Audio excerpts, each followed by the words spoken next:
Under the soft glow of my parents' dining room chandelier, surrounded by the people I had trusted my entire life, I raised my glass toward my grandfather and said the words that would shatter everything I thought I knew about my family. "Thank you, Grandpa, for the bicycle. It really helped me get back on my feet after the divorce. I meant it sincerely." The old 10-speed he had supposedly given me 8 months ago had become my lifeline, my daily transportation to work, my small symbol that someone in my family had thought of me during the darkest chapter of my life. But the moment those words left my mouth, something shifted in the room. Grandpa Harold's wine glass stopped mid-air. His warm smile collapsed into confusion, then something closer to alarm. "A bicycle," he repeated slowly. "Sweetheart, what bicycle?" "I gave you a Mercedes Benz." The silence that followed was so complete, I could hear the grandfather clock ticking in the hallway. My fork slipped from my fingers and clattered against my plate. Across the table, my sister Lauren knocked over her water glass, the liquid spreading across the white tablecloth like an accusation. She shoved back from the table, muttered something about not feeling well, and fled toward the bathroom, her heels clicking frantically against the hardwood. The door slammed behind her, and I sat frozen, my pulse hammering against my ribs, staring at the faces of my parents and wondering how a simple thank you had just detonated a bomb I never knew existed. I looked at my mother first. Patricia Richardson, 58 years old, perfectly styled hair, pearl earrings, the picture of composed elegance. But her face had gone pale, her hand pressed flat against her chest, as if she were trying to hold something inside from spilling out. My father, Robert, sat rigid in his chair, jaw clenched so tight I could see the muscle twitching beneath his skin. Neither of them spoke. Neither of them looked at me. Grandpa set down his wine glass carefully, as if afraid any sudden movement might break something beyond repair. "Patricia," he said, his voice carrying the quiet authority of a man who had built a trucking empire from nothing. "Didn't you give Ella the car? I wired you $85,000 8 months ago. $85,000. The number hit me like a physical blow. I had been riding a rusted bicycle through Portland rain for 8 months. I had been eating ramen twice a week to stretch my grocery budget. I had been working overtime just to cover rent on a studio apartment so small I could hear my neighbors sneeze through the walls. Mom opened her mouth, closed it, opened it again. No words came out. "Where is the car?" I whispered. My voice sounded foreign to my own ears, thin and fragile.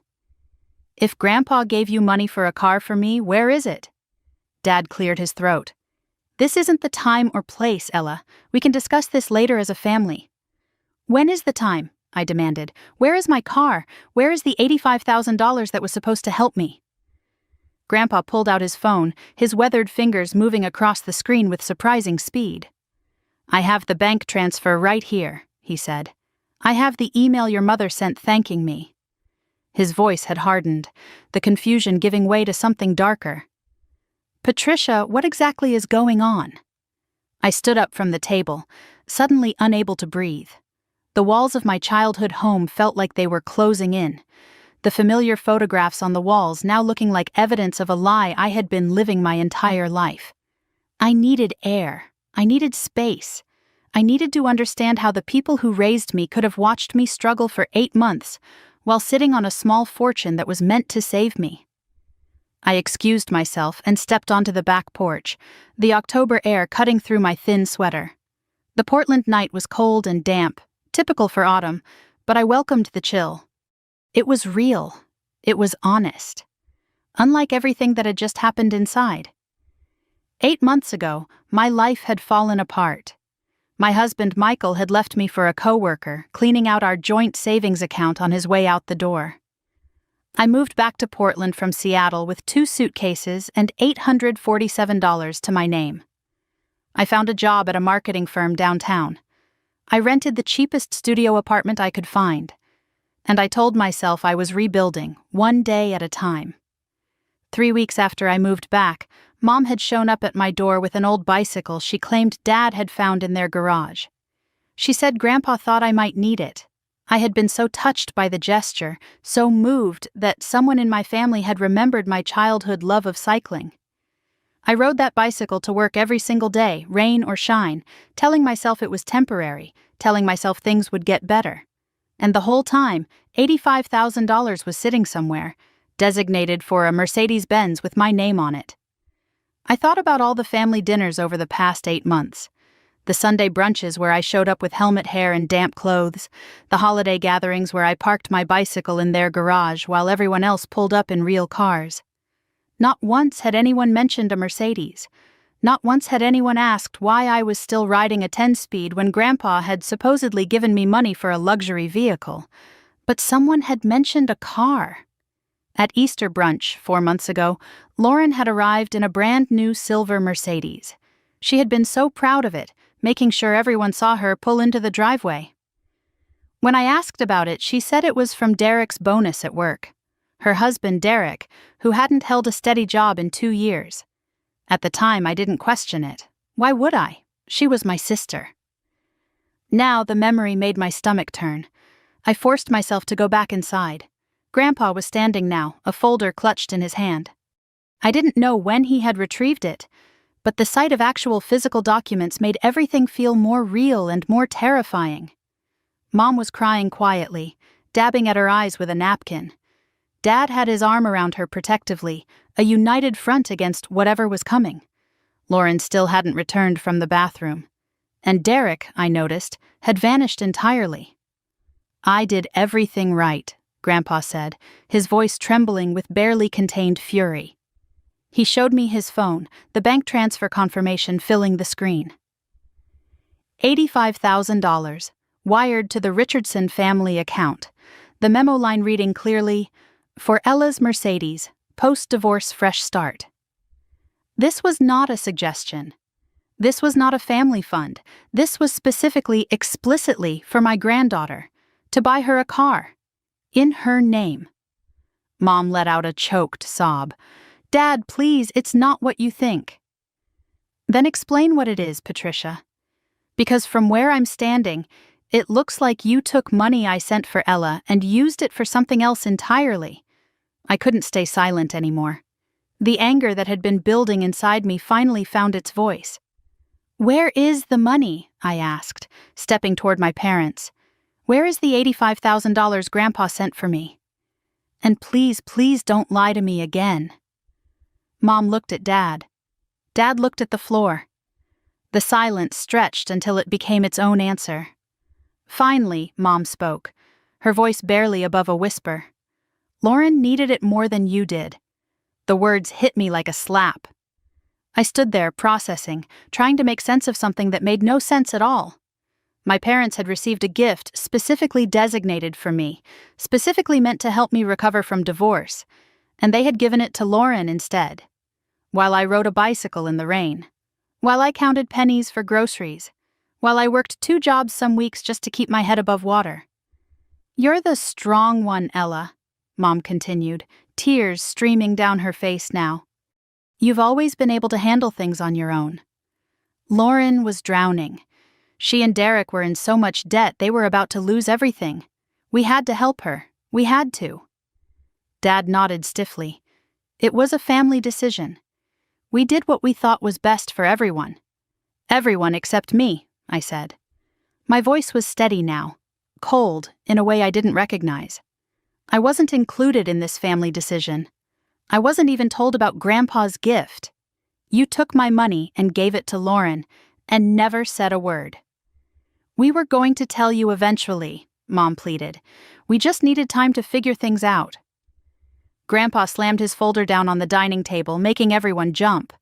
"Eventually? You were going to tell her eventually? While she's been struggling for 8 months? While she's been riding a bicycle to work like a college student when she should have been driving a Mercedes?" I felt something break inside me. Not dramatically, not loudly, just a quiet snap, like a thread that had been holding everything together finally giving way. I looked at my parents, at the house I grew up in, at the photographs on the walls showing smiling family moments that now felt staged and hollow. "I have to go," I said. "Ella, please." Mom reached for me. Let's talk about this." I stepped back, out of her reach. "I think you've said enough." I walked out the front door, down the driveway, to the car I had borrowed from a coworker because my bicycle had a flat tire. The irony wasn't lost on me. I sat behind the wheel for a long time, hands shaking, trying to breathe. My phone buzzed, a text from Grandpa. "Sweetheart, I couldn't sleep. I've been looking through my records. I found the original email chain with your mother. I found the bank statements. Everything is documented. Come to my house tomorrow morning. I'll show you everything. And Ella, I'm so sorry. I trusted them with your future. I should have given the money directly to you. We're going to fix this."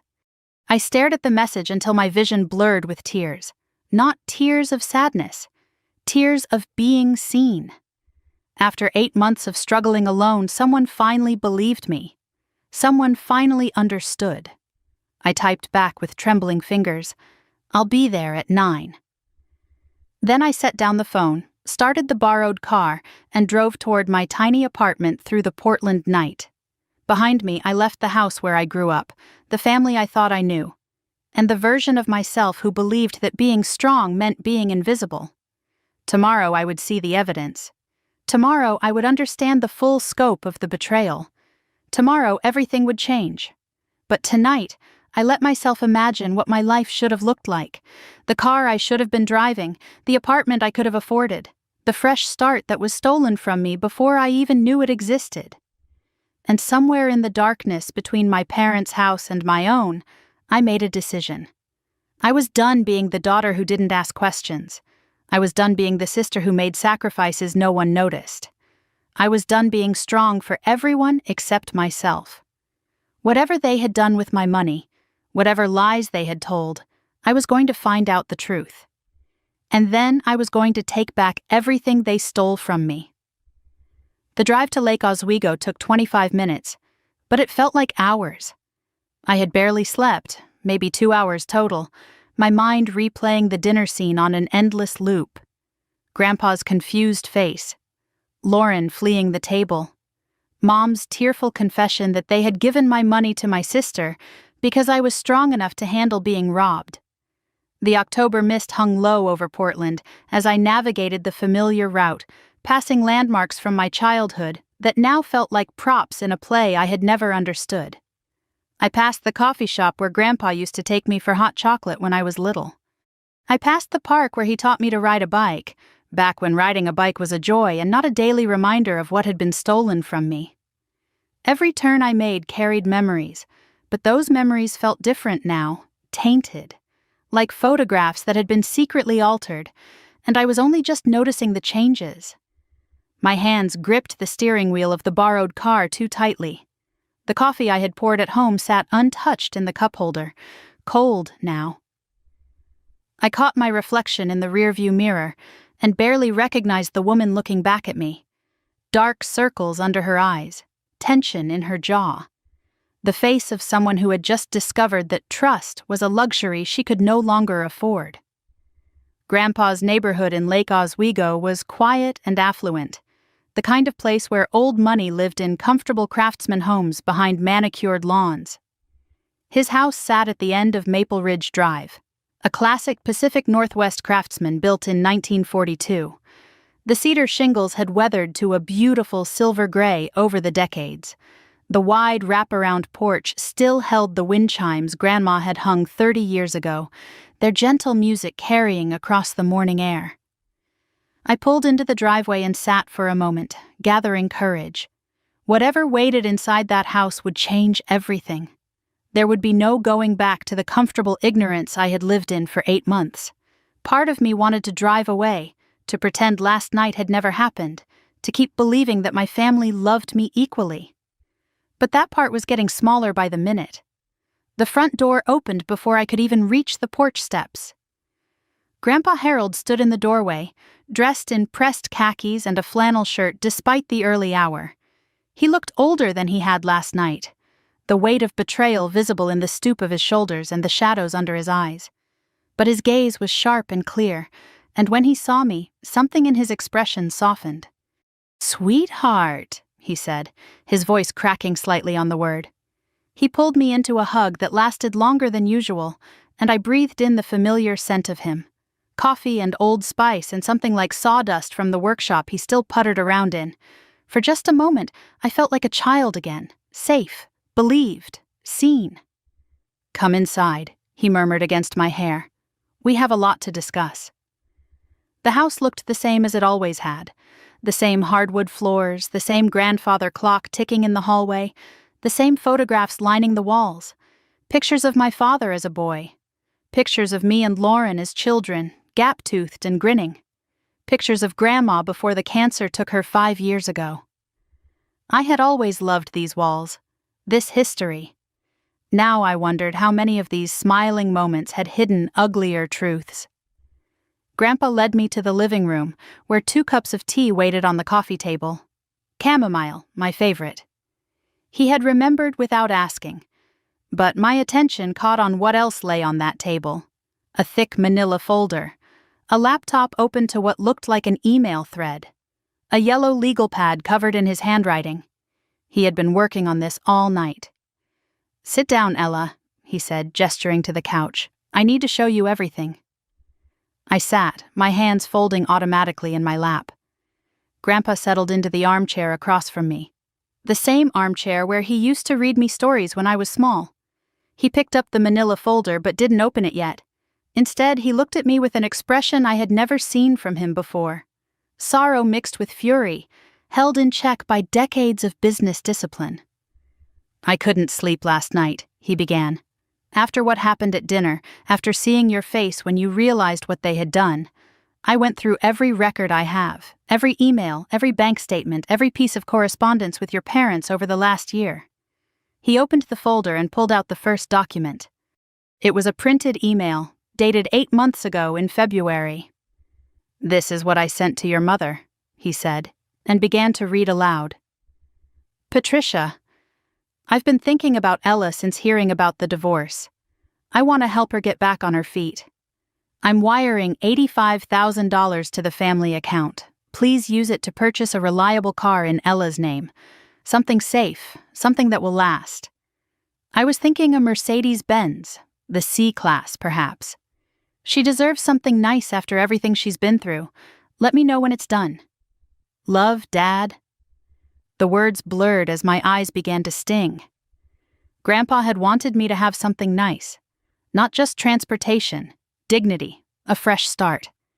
He had been thinking about me, worrying about me, trying to help me during the worst period of my life. And my parents had taken that love and redirected it. "Your mother replied the same day," Grandpa continued, pulling out another sheet. He read her words in a flat, controlled voice. "Dad, this is so generous. Ella will be thrilled. Robert and I will handle everything. We'll take her to the dealership next week. Thank you for always taking care of our girls."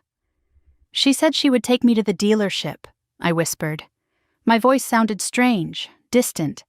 "She said I would be thrilled. She never took you anywhere, did she?" "No." I shook my head slowly. "She brought me a bicycle 3 weeks later, said it was from you." Grandpa closed his eyes briefly, pain flickering across his weathered face. When he opened them again, they were hard. A bicycle. They took $85,000 meant for a Mercedes and gave you a bicycle. He turned his laptop toward me, showing me the online banking portal. The transaction history glowed on the screen, stark and undeniable. Wire transfer, $85,000, dated February 16th. Recipient, Richardson family account. Memo line, for Ella's Mercedes Benz, post-divorce fresh start, $85,000. More money than I had ever had in my account at one time. Money that could have changed everything about the past 8 months. I could have had a real apartment instead of that cramped studio. I could have had savings instead of living paycheck to paycheck. I could have had dignity instead of showing up to work soaking wet from riding a bicycle in the rain. 2 weeks after I sent the money, Grandpa said, "I texted your mother asking how the car shopping went." He showed me his phone, scrolling to an old message thread. Her reply was right there in black and white. "All done, Dad. Ella is so happy." She cried when she saw it. "Thank you so much. You made her year." I cried when I saw it, I repeated, a hollow laugh escaping my throat. I cried when I saw a rusty bicycle, Grandpa. Because I thought you remembered I liked riding bikes as a kid. I thought it was sweet, thoughtful. I thought you were driving a Mercedes, he said quietly. Every time I saw you over the past 8 months, I assumed you had parked somewhere nearby. I never thought to ask because why would I? She told me it was done. He removed his glasses and pinched the bridge of his nose, a gesture I recognized from childhood. He always did that when he was trying to control his emotions. When Grandma died, he had done it constantly. I believed her, he said. I believed my own daughter. For 8 months, I thought you were safe and comfortable in a reliable car, rebuilding your life. I had no idea you were struggling. I reached across the space between us and took his hand. His skin felt papery and cool, the hands of a man approaching 80 who had just discovered that his family was built on lies. This isn't your fault, Grandpa. You trusted them. That's not a crime. He shook his head. But that's not all I found last night, sweetheart. There's more. He slid another document across the table. An email from 4 months ago. A routine check-in, he explained, where he had asked Mom how I was enjoying the car. Her reply made my blood run cold. She loves it, Mom had written. Uses it every day. Best gift you ever gave her, Dad. She's doing so much better now. 4 months ago. Mom had written those words 4 months ago, long after she knew the truth. Long after she had given my car to Lauren, long after she had watched me struggle and decided that lying was easier than confessing. She had multiple chances to make it right, multiple opportunities to tell the truth, and she had chosen to deceive Grandpa again and again. She looked me in the eye for 8 months, I said, my voice trembling with anger I could barely contain. She watched me show up to family dinners with wet hair from the rain. She never said a word. She thanked you for me. She said I cried. Grandpa's expression had shifted from grief to something harder. Determination. The same look I had seen in old photographs from when he was building his trucking company, facing down competitors and obstacles with sheer force of will. I need to ask you something, he said slowly. And I need you to think carefully before you answer. Anything. Easter brunch, 4 months ago. Do you remember what car Lauren was driving? The question hit me like a physical blow. The memory surfaced immediately, clear and damning. Lauren pulling into the driveway in a brand new silver Mercedes. Lauren making sure everyone noticed, parking right in front of the house where no one could miss it. Lauren preening as relatives admired the sleek lines and expensive features. She said it was from Derek's bonus, I whispered. Her husband's bonus from work. Derek hasn't had steady employment in 2 years, Grandpa said flatly. He opened a browser tab on his laptop and navigated to the Mercedes Benz website. He pulled up an image of the C-Class model and turned the screen toward me. Did it look like this? My stomach dropped. The car on the screen was identical to the one Lauren had been driving. Silver, sleek, expensive. The exact car Grandpa had wanted to buy for me. Yes, I breathed. Exactly like that. The picture crystallized with sickening clarity. My parents had received $85,000 designated for my car. They had purchased a Mercedes Benz. And they had put it in Lauren's name instead of mine. My sister had been driving my car for months, flaunting it at family gatherings while I pedaled through puddles on a rusted bicycle. They didn't just keep the money, I said, the words feeling like broken glass in my throat. They didn't just fail to help me. They bought the car and gave it to Lauren. My car, my gift, my fresh start. They handed it to her like I don't exist. Grandpa stood abruptly, pacing to the window that overlooked the garden Grandma had planted so many decades ago. His hands were clasped behind his back, the posture he always adopted when making difficult decisions. This wasn't negligence, he said, his voice low and dangerous. This was theft. Planned, deliberate theft. From my granddaughter, using my money. He turned back to face me, and I saw something in his eyes I had never seen before, not just anger, resolve. I failed you, Ella. I trusted the wrong people with your future, and I failed you. But I'm going to fix this. Whatever it takes. Lawyers if necessary. Court if it comes to that. Grandpa, I don't want to destroy the family. He crossed back to where I sat and took both my hands in his. They destroyed it the moment they stole from you. You're just finally seeing the wreckage. For a moment, neither of us spoke. The grandfather clock ticked in the hallway. The wind chimes sang softly on the porch. The weight of everything that had been revealed settled around us like dust after an explosion. What do we do now? I finally asked. Grandpa released my hands and began gathering the documents from the coffee table. First, I want you to confront your parents. Get their full story. Make them say out loud what they did and why. And then we decide whether to handle this privately or legally.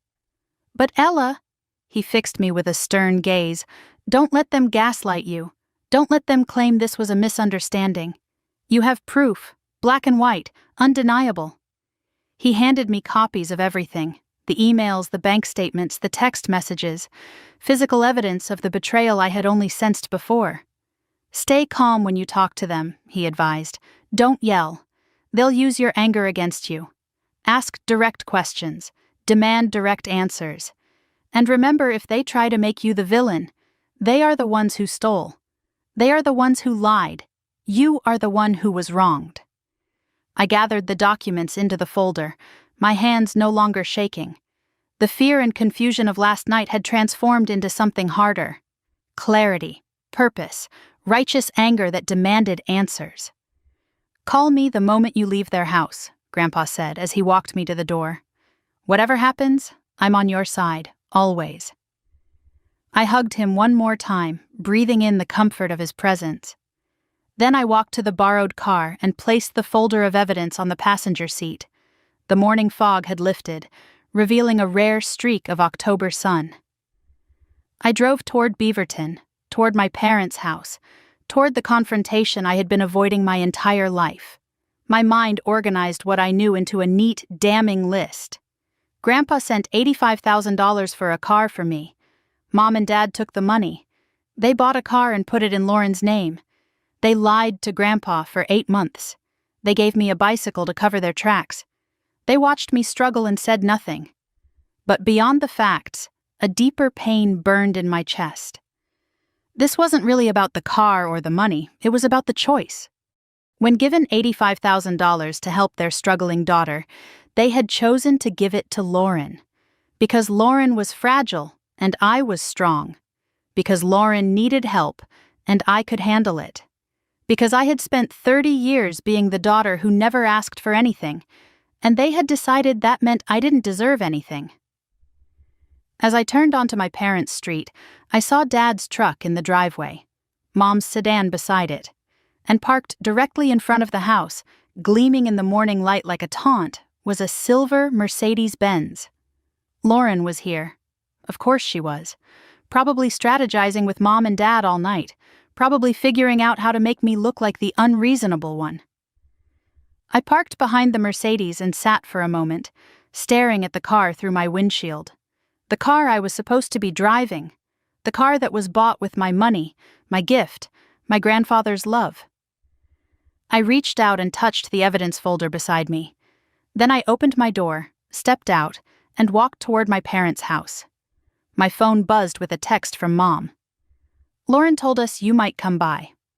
Let's all talk calmly, okay? There's more to this than you know. I didn't reply. I just kept walking, past the Mercedes, trailing my fingers along its cold, smooth hood as I went. Then I climbed the porch steps and knocked on the door of my childhood home, ready to finally demand the truth. The door opened before my knuckles left the wood. Mom stood in the doorway, her eyes puffy from crying, but her chin lifted in that familiar posture of composed denial. She was wearing a pink cardigan and pearl earrings, her hair perfectly styled even in crisis. The armor of normalcy, as if looking put together, could somehow undo the chaos of what she had done. "Ella, sweetheart," she said, stepping aside to let me in. "Come in. Let's talk like a family." The smell hit me the moment I crossed the threshold. cinnamon rolls baking in the kitchen. Mom's go-to peacemaking tactic since I was a child. Every fight with Lauren, every bad grade, every disappointment had been smoothed over with warm pastry and the unspoken message that whatever was wrong could be fixed with enough sugar. I had fallen for it countless times over the years. Today, the manipulation was so transparent it almost made me laugh. The living room tableau was exactly what I expected. Dad sat in his recliner, arms crossed over his chest, jaw clenched so tight I could see the tension radiating through his entire body. Lauren was curled up on the love seat, knees pulled to her chest, a tissue clutched in her hand like a prop. Derek was noticeably absent. He had apparently fled the scene rather than face whatever was coming. 3 against 1. Just like it had always been, really. The family united against the daughter who dared to ask uncomfortable questions. I didn't sit in the chair Mom gestured toward. Instead, I chose the seat nearest the door, positioning myself for a quick exit if needed. The folder of evidence rested on my lap like a shield. I could feel its weight, the paper edges pressing against my palms. Proof. Undeniable, documented proof of everything they had done. "Before you say anything," Mom began, settling onto the arm of the love seat near Lauren, "we want you to know we love you. This whole situation has been blown out of proportion. Your grandfather doesn't understand the full picture." Dad nodded stiffly. "What your mother is trying to say is that we made a family decision. Sometimes those decisions are complicated. You weren't in a good headspace back then, with the divorce and the move. We were trying to protect you." Lauren spoke through her tears, her voice trembling with practiced vulnerability. "I'm so sorry, Ella. I never wanted you to find out this way. You have to understand, Derek and I were about to lose everything. I was so scared, I didn't know what else to do." I observed them carefully as they delivered their lines. Because that's exactly what they were. Lines, rehearsed talking points, too smooth and coordinated to be spontaneous. Mom led, Dad supported, Lauren cried. The classic Richardson family formation. The same dynamic that had been suffocating me for 30 years, only now I could finally see it clearly. I didn't respond to any of their excuses. Instead, I simply opened the folder and pulled out the first document. I placed it on the coffee table between us, turning it so they could read the words printed in black and white. "Let's start with this," I said quietly. Mom's face went pale when she recognized it. The email from Grandpa, dated 8 months ago. And beneath it, her own reply. "Ella will be thrilled. We'll take her to the dealership next week. This is Grandpa's email from February," I explained, keeping my voice calm and steady, just as Grandpa had advised. $85,000. For my car. "And this is your response, Mom. You said you would take me to a dealership." "Did you?" "Ella, you have to understand the context," Mom started, her hands twisting in her lap. "You had just gotten divorced. You were fragile. We didn't want to overwhelm you with such a big gift. We thought it would be better to wait until you were more stable." "So you waited," I said. "For 8 months. And in that time, what happened to the money?" Silence stretched across the room. Mom looked at Dad.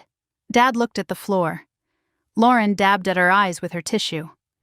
"What happened to the $85,000 that was meant for me?" I repeated. Dad cleared his throat. "The money went toward a car, just like your grandfather wanted." We followed his wishes. I reached into the folder and pulled out the third document, the one I had obtained from the DMV first thing this morning. I set it on the table next to Grandpa's email. "Whose name is on the registration?" I asked. The silence that followed was deafening. Mom's mouth opened and closed. Lauren's crying stopped abruptly, her eyes widening with something that looked like fear. Dad's jaw worked, but no words came out. I tapped the document with my finger. "This is the vehicle registration for a Mercedes Benz C-Class. Purchased February 23rd of this year, 1 week after Grandpa wired the money. The registered owner is Lauren Michelle Richardson Hartley." My voice hardened. "My name isn't on this. Lauren's name is." The room shifted. I could feel the power dynamic changing, the carefully constructed narrative crumbling under the weight of evidence they couldn't deny. You didn't delay my gift, I said, each word precise and deliberate. You gave it to someone else. Mom's composure finally cracked. The tears that had been threatening spilled over, and words tumbled out of her in a desperate torrent. Lauren and Derek were in crisis, she cried. They had credit card debt up to their eyeballs. Collectors were calling constantly. They were about to lose their apartment. You were doing fine, Ella.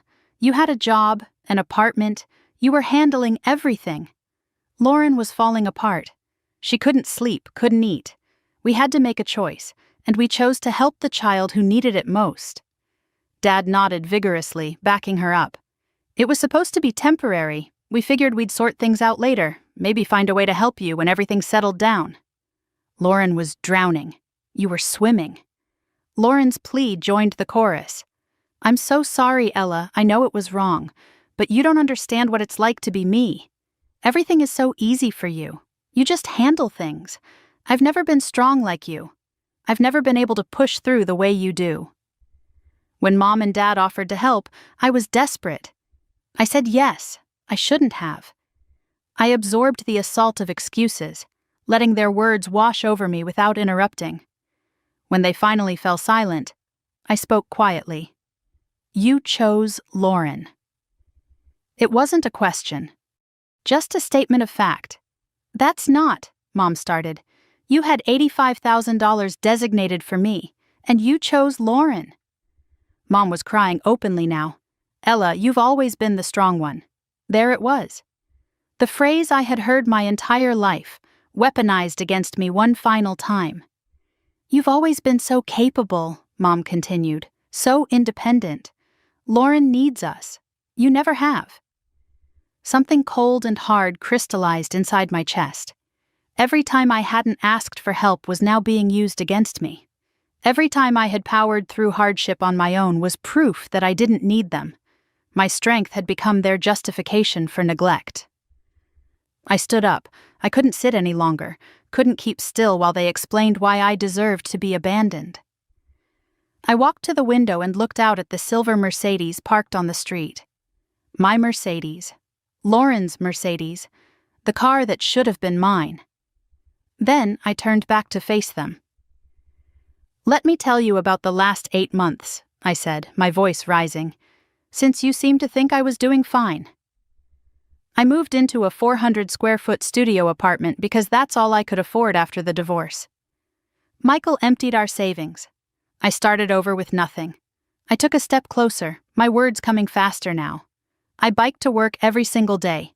Rain, wind, it didn't matter. I couldn't afford a car. I skipped meals to make rent. I declined invitations because I couldn't afford a glass of wine. I worked overtime, weekends, holidays, anything to stay afloat. My voice broke, but I pushed through. And you watched, all of you.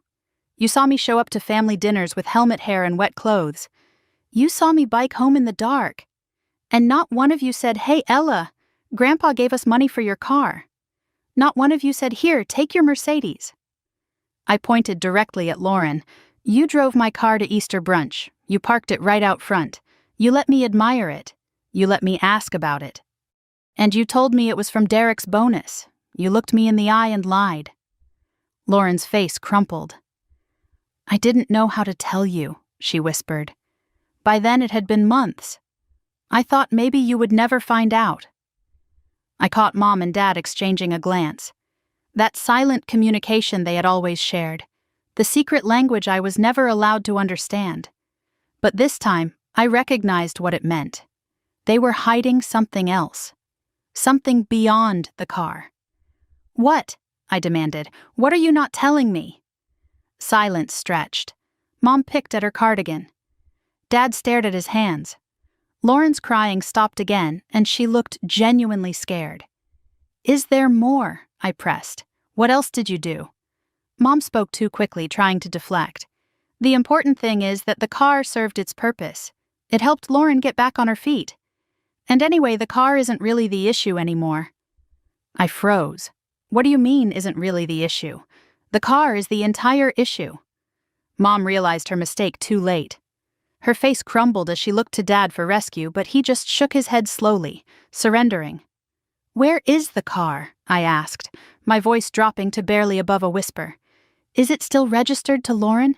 Does she still have it?" Lauren broke into fresh sobs. "I'm so sorry, Ella. I didn't want to. Derek said we had no choice. Does she still have it?" I repeated. "No," Lauren choked out. "We sold it 3 months ago. The air left my lungs." I felt the floor tilt beneath me, the world shifting on its axis. They hadn't just given my car to Lauren. They hadn't just let her drive it for months while I struggled. They had sold it. My gift from Grandpa. My $85,000? Gone. "You sold it," I breathed. "Sold my car? The one Grandpa bought for me?" Dad attempted to explain. Lauren and Derek had gotten into more debt. The credit cards weren't the only problem. There were other bills, medical expenses. The car was just sitting there, and they needed the cash. Lauren added desperately, "We got $72,000 for it." It wasn't enough to cover everything, but it helped. I know it was wrong, I know. My mind raced through the calculations. 85,000 became a car. The car sold for 72,000. 13,000 lost to depreciation. 72,000 given to Lauren and Derek to pay their debts. Total benefit to me, 0. Total loss, everything. "Let me understand this correctly," I said, my voice like ice. "Grandpa sent $85,000 for me. You bought a car, put it in Lauren's name. Lauren drove it for 5 months. Then you sold it and gave Lauren the cash. And I got a bicycle." No one answered. "At what point was I supposed to benefit from Grandpa's gift?" I continued. "At what point did any of you think about me?" Mom attempted to recover. "Ella, please understand. We always intended to make it up to you. Once Lauren was stable, we were going to explain. We were going to find a way to help you, too." "When, Mom? When exactly? Were you going to tell me at Christmas? On my birthday? Were you going to wait until Grandpa died so he'd never know what you did with his money?" Mom gasped. "Ella, that's cruel, is it?" I didn't flinch. "Because what you did wasn't just theft. You let Grandpa believe his gift had helped me. You thanked him on my behalf. You said I cried when I saw the car. You made him think he had given me something wonderful. And every time he saw me, he probably wondered why I seemed tired, why I was still struggling. You let him think I was okay because of his gift." I gathered my folder from the coffee table. "That's not just stealing from me, that's betraying him." The blow landed. Mom covered her face with both hands. Dad looked away. Lauren curled into herself on the love seat. "I'm leaving," I announced. "I need to think about what happens next." I walked toward the door but paused at the threshold. I turned back to face my family, this broken, deceitful family that had hidden behind the word love while systematically robbing me. "I want you to understand something," I said. "I spent my whole life being the strong one. I never asked for help because I thought you would give it if I really needed it. I thought family took care of each other. But now I see the truth." My voice steadied, hardened into something I barely recognized. Being strong wasn't a virtue. It was permission. Permission to overlook me. Permission to take from me. Permission to choose Lauren every single time. Lauren reached toward me, her face streaked with tears. "Ella, please, we're sisters." I met her eyes without flinching. Sisters don't steal each other's futures. I walked out without slamming the door. I closed it quietly behind me and walked down the driveway, past the Mercedes one more time. I saw my own reflection distorted in its silver paint, warped and unrecognizable. I got into the borrowed car and started the engine. My phone buzzed before I even left the curb. A text from Grandpa. How did it go? I stared at the message, trying to find words to summarize the devastation. How do you explain that everything you feared was true, and somehow even worse than you imagined? I typed back slowly. "They sold it. They sold my car and gave Lauren the money. We need to talk about next steps. I think I need a lawyer." I pulled away from the curb and watched my childhood home shrink in the rearview mirror. The house where I had learned to walk, where I had blown out birthday candles, where I had believed I was part of a family that loved me. All of it had been a lie built on my silence and my willingness to sacrifice. But as the house disappeared behind me, something else emerged. Clarity. Cold, sharp, undeniable. If they wouldn't give me what was mine, I would take it back. Every dollar, every ounce of respect they had denied me, every piece of the future they had stolen. The old Ella would have cried the whole way home. The new Ella drove with steady hands and a clear mind, already planning the next move. I pulled over 3 blocks from my parents' house because my hands were shaking too badly to drive any further. The borrowed car idled on a quiet residential street in Beaverton while I sat frozen behind the wheel, trying to process what had just happened. They sold it. The words kept echoing in my skull like a drum beat. They took $85,000 meant for me, bought a car, gave it to Lauren, and then sold it and kept the money. And I got a bicycle. The dam broke without warning. One moment I was staring at the steering wheel, and the next I was sobbing so hard I couldn't catch my breath. Not the quiet, dignified tears I had trained myself to shed in private. These were ugly, gasping sobs that racked my entire body, the kind that come from somewhere deep and wounded, somewhere that had been holding pain for far too long. I cried for every morning I had pedaled through Portland rain, arriving at work with water dripping from my hair and my clothes plastered to my skin. I cried for every meal I had skipped because groceries cost too much that week. I cried for every time I had told myself things would get better while my family watched me struggle with the solution sitting in their bank account. 8 months of unnecessary suffering. That was the part I couldn't wrap my mind around. Every hardship I had endured since my divorce could have been prevented. Every sacrifice I had made was avoidable. If only they had given me what was mine. But they had looked at Grandpa's gift, looked at me struggling, and decided I didn't need it. They had decided Lauren deserved it more because she cried louder, demanded more, made herself impossible to ignore. I had made the fatal mistake of being strong, of handling things on my own, of not collapsing dramatically enough to warrant their attention. My phone buzzed relentlessly during my breakdown. I ignored it, letting the tears run until there was nothing left but a hollow ache in my chest and salt drying on my cheeks. When I finally picked up the phone, I found a flood of messages waiting. 6 missed calls from Mom. Her voicemails were exactly what I expected. "Ella, please come back. We can work this out.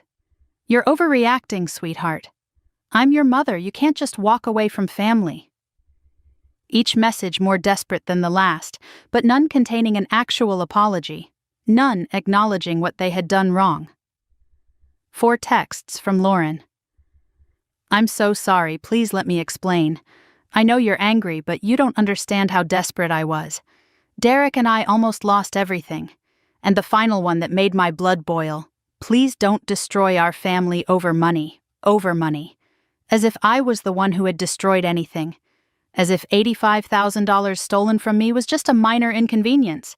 As if asking for what was rightfully mine made me the problem." 2 texts from Dad, both infuriating in their predictability. "Your mother is very upset. I hope you'll reconsider your reaction to all this." Both messages about Mom's feelings. Nothing about mine, protecting his wife, as he had always done, enabling the favoritism that had defined my entire childhood. But there was one message that cut through the noise, a text from Grandpa, simple and direct. "Come back to my house when you're ready. I'm here, I love you, and I'm not letting this go." I wiped my face, took several deep breaths, and started driving toward Lake Oswego.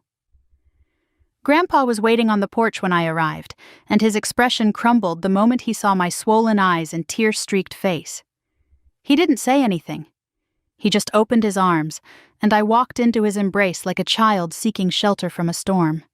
"I know, sweetheart," he murmured as I clung to him. "I know."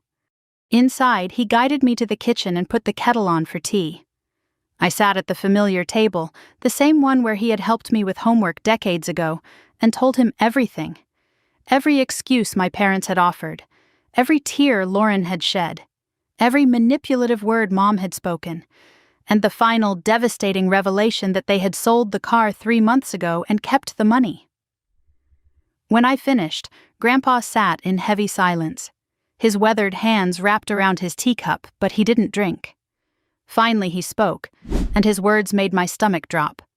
72,000. That's what they got for the car? I nodded. But I sent 85. His eyes sharpened with the focus of a man who had spent decades managing complex finances. Where did the other 13,000 go? I hadn't even thought about that.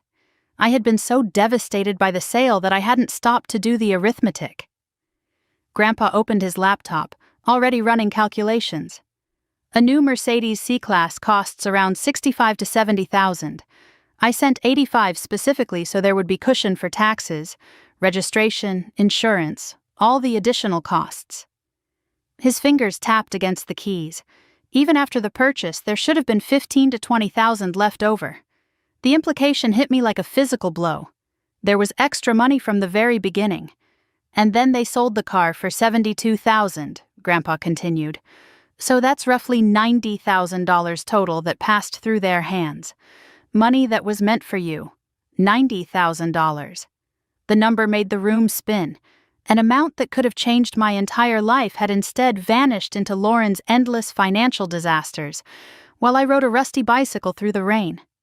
Grandpa stood abruptly and began pacing, a habit from his years running a business empire. I wonder, he said slowly, almost to himself, I wonder if this is the first time they've done something like this. The question unlocked something in my memory. Old suspicions I had buried, moments of confusion I had explained away, patterns I had refused to see. Grandpa, I said carefully, when you gave money for my wedding, how much did you give? He paused mid-step. 15,000. Same as Lauren. I wanted both my granddaughters to have beautiful weddings. My heart started pounding. I only received 3,000. Mom said that was all you could spare. The color drained from his face. 3,000? I wrote a check for 15. I handed it to your father myself. I thought about my wedding 7 years ago. The small courthouse ceremony. The potluck reception in a friend's backyard because I couldn't afford anything else. I had convinced myself it was romantic, intimate, exactly what I wanted. But all along, $12,000 of Grandpa's gift had been sitting in my parents' account, while Lauren threw a lavish celebration at a country club. There's something else, I continued, the memories flooding back. When I graduated from college, you mentioned sending money for my future. Grandpa was already moving toward his filing cabinet, pulling out folders I hadn't seen before. He rifled through papers until he found what he was looking for. A check from 10 years ago. $20,000 made out to my mother. The memo line read, "For Ella's future, education fund. 20,000. I felt the bile rising in my throat. I had 40,000 in student loans, Grandpa. I worked 2 jobs through school just to afford rent. Mom said you couldn't help much. She said money was tight." His hands trembled as he stared at the check. "I sent this specifically for your education. Your mother told me you had scholarships. She thanked me for making it possible for you to focus on your studies." We spent the next 2 hours going through his records. Grandpa was meticulous, a trait that had served him well in business. He had kept copies of every check, every transfer, every piece of correspondence with my parents over the years. And as we compared his records to what I actually remembered receiving, a devastating pattern emerged. The college education fund. 20,000 sent. 0 received. A 21st birthday gift. 2,000 sent. 0 received. My first apartment deposit when I moved to Seattle. 2,000 sent. 500 received. The wedding money. 15,000 sent. 3,000 received. And now the Mercedes. 85,000 sent. 1 rusty bicycle received. I wrote the final number on a legal pad and stared at it until my vision blurred. Total stolen over 10 years. Approximately $120,500. $120,000. More than enough for a down payment on a house. More than enough to wipe out my student debt twice over. More than enough to have given me a completely different life. Grandpa sank into his chair, looking every one of his 78 years. "I failed you," he whispered. Year after year, I thought I was helping you. I trusted my own daughter. I never verified. I never asked you directly if you received what I sent. I moved to his side and took his hand. His skin felt papery and fragile, the hands of a man who had just discovered his family was built on lies. "This isn't your fault," I told him firmly. "You were generous. You were loving. You tried to help me every chance you got. They intercepted everything. They used your love as an ATM for Lauren." "Your grandmother warned me," he said, his voice cracking. "She always said Patricia coddled Lauren too much. She worried about you, said you were too quiet, too self-sufficient. She told me once, Harold, just because Ella doesn't ask doesn't mean she doesn't need." He wiped his eyes. "I should have listened. I should have given everything directly to you." We sat in silence, the weight of a decade of betrayal pressing down on us. Then something shifted in Grandpa's expression. The grief hardened into determination. The slump of his shoulders straightened into resolve. "No more," he said. "This ends now. I want a full accounting of every dollar I've ever sent for you. And if they've been stealing from you for 10 years, they're going to pay back every cent." He reached for his phone. "I know an attorney. Diane Marsh. She handled my business contracts for years. Brilliant woman, doesn't take nonsense from anyone." He met my eyes. "Do you want me to call her?" I hesitated. Calling a lawyer meant making this official, legal, permanent. There would be no going back to pretending we were a normal family. No more Sunday dinners or holiday gatherings or birthday cards signed with love. Just legal documents and depositions and courtrooms. Part of me still wanted to forgive, to smooth things over, to be the good daughter who kept the peace at any cost. That instinct had been programmed into me for 3 decades. But another voice spoke louder. "Being good got you a bicycle. Being quiet got you student loans. Being strong got you nothing but the privilege of suffering alone." "Yes," I said. "Call her." Grandpa dialed. "Diane, Harold Richardson, I need your help. It's about my family. And my granddaughter. Someone's been stealing from us. We have proof." He listened for a moment, then nodded. "Monday morning, 9 a.m. We'll be there." He hung up and looked at me with something like pride. "You're doing the right thing, sweetheart." I wasn't sure anything about this felt right, but it felt necessary. I drove home as the sun set over Portland, the sky painted in shades of pink and orange that seemed to mock the darkness inside me. My apartment felt smaller than ever when I walked through the door. The evidence folders lay spread across my kitchen table where I had organized them that morning.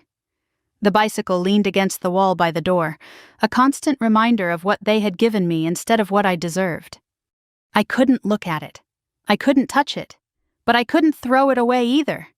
It was evidence now, proof of how little they thought I was worth. I sat on my bed with my laptop and created a new document. I titled it Timeline of Theft and began writing down everything I could remember. Every gift that never arrived, every excuse my parents had made, every suspicious moment I had dismissed over the years. The list grew longer than I expected. Small things I had forgotten or explained away. A graduation card from Grandpa that mentioned an enclosed check, but the envelope had been empty when it reached me. Mom said it must have fallen out. A birthday dinner where Grandpa asked if I'd received his gift, and Mom quickly changed the subject. A Christmas where Lauren got a new car while I got a sweater, and everyone acted like this was perfectly normal. Patterns I should have seen years ago if I hadn't been so desperate to believe my family loved me. My phone buzzed. Another text from Lauren. "Ella, I know you're upset, but please think about what you're doing. If you bring lawyers into this, it will destroy everything." Mom is beside herself. Dad isn't speaking. "You're tearing this family apart. I'm begging you, please. Can we just talk? I can explain everything. There's more to this than you understand." I read the message twice, looking for any hint of genuine remorse, any acknowledgement of what she had actually done. But there was nothing, just more manipulation, More attempts to make me feel guilty for demanding what was mine. More framing of herself as the victim. I typed back a single sentence. "There's nothing to explain. You stole from me for 10 years. Then I turned off my phone and tried to sleep. I didn't succeed.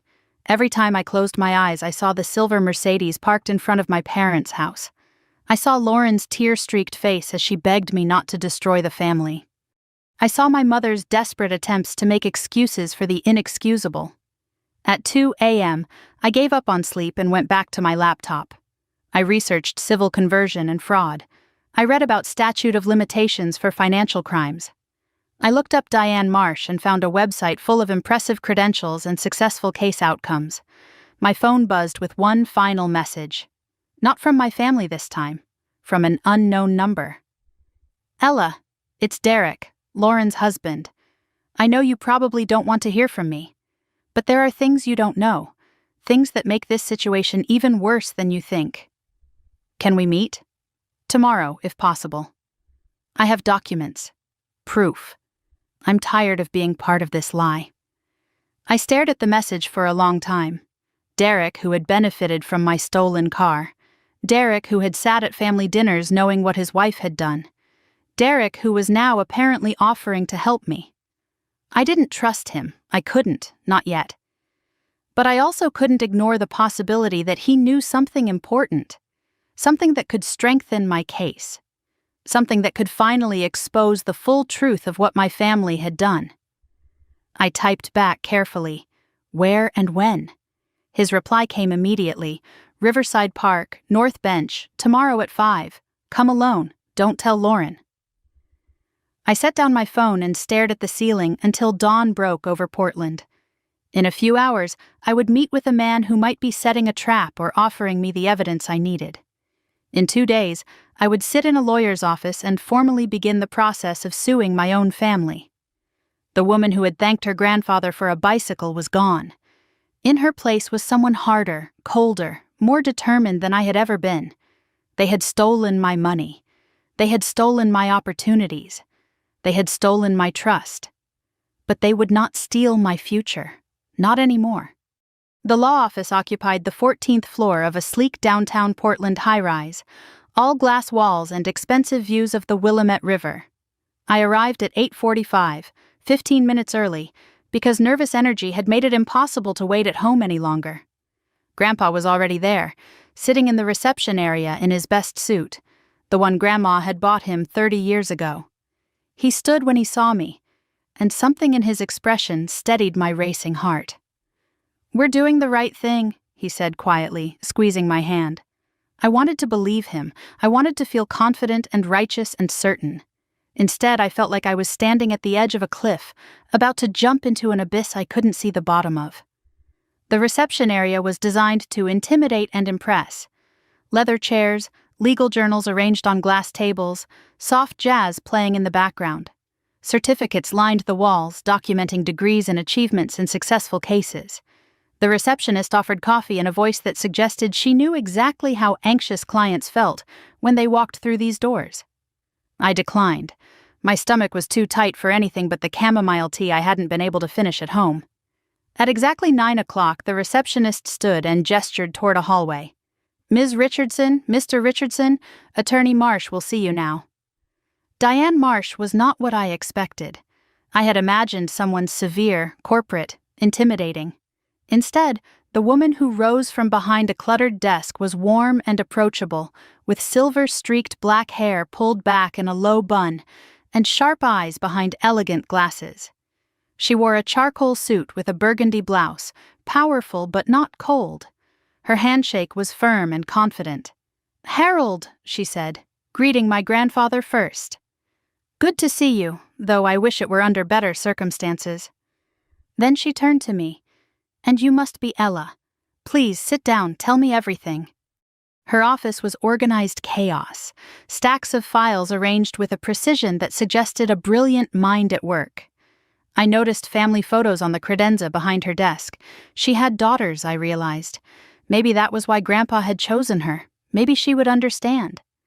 I began with the dinner, the bicycle, Grandpa's confused question that had shattered my world. I walked her through the confrontation at my parents' house, Lauren's confession, the sale of the car. I laid the documents on her desk one by one. The emails, the bank transfers, the DMV registration showing the Mercedes in Lauren's name. My voice shook at first, but steadied as I spoke. There was something clarifying about presenting facts to someone who had no stake in protecting my family's reputation, no obligation to minimize or excuse, just a professional assessment of what had been done to me. Diane listened without interrupting, taking notes on a yellow legal pad. When I finished, she set down her pen and met my eyes with an expression that made my chest tighten. "What you're describing is textbook civil conversion," she said. "Your grandfather designated funds for a specific purpose, your benefit. Your parents diverted those funds to another party without your knowledge or consent. Then they liquidated the asset and kept the proceeds." She paused to let the words sink in. "That's not a family disagreement, Ella. That's theft." The word hung in the air between us. Theft. I had thought it privately, felt it viscerally, but hearing a lawyer say it out loud made it real in a way nothing else had. "But I have a feeling there's more," Diane continued, leaning forward slightly. "You mentioned this might be part of a pattern. Tell me about that." I pulled out the document I had prepared over the weekend. My timeline of theft, organized chronologically, with amounts and dates and notes about what I remembered receiving versus what Grandpa's records showed he had sent. I handed it across the desk and watched Diane's expression shift from professional interest to genuine concern as she scanned the pages. The timeline included everything Grandpa and I had pieced together. The wedding money from 7 years ago, 15,000 sent, and only 3,000 received.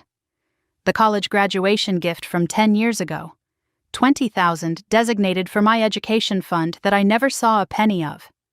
The 21st birthday gift that supposedly got lost in the mail. The first apartment deposit that arrived short by $1,500. And the Mercedes, 85,000 sent, one rusty bicycle received. Diane looked up from the document. "Have you confirmed these discrepancies with your grandfather?"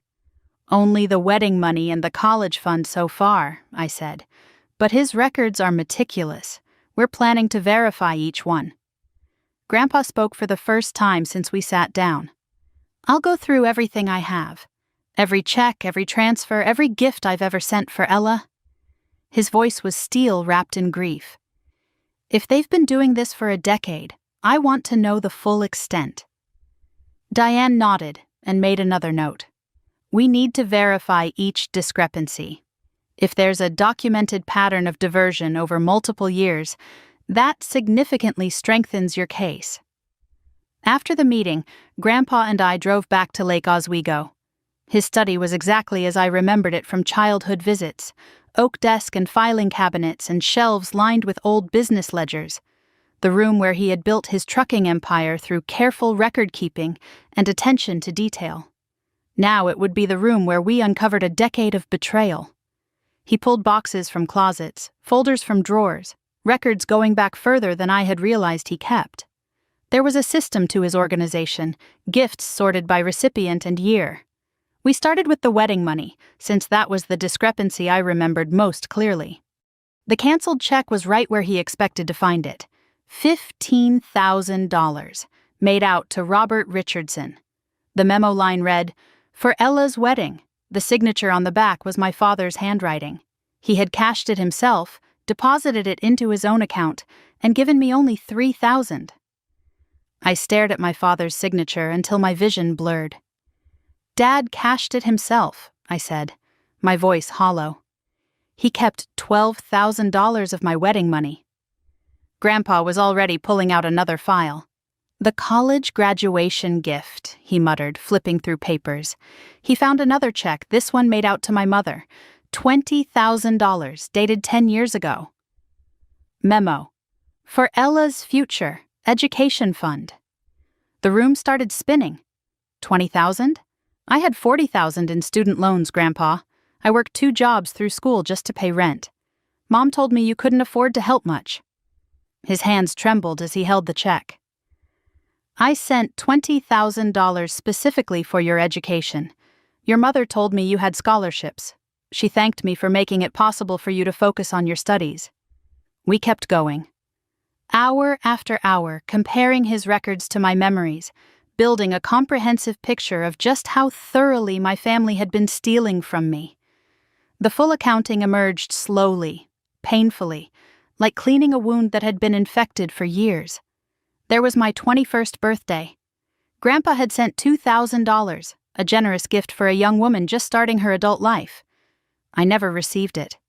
Mom had claimed the check got lost in the mail and was never reissued. There was my first apartment deposit when I moved to Seattle. Grandpa had offered to help, sending $2,000 to cover the cost. Mom said she would handle the transfer. I received $500. There was a Christmas gift from when I was 25. Grandpa's records showed a check for $1,000. I had no memory of ever receiving anything that year except a sweater. And those were just the ones we could document with certainty. There were other suspicious moments, other times when Grandpa mentioned sending something, and I had no memory of receiving it.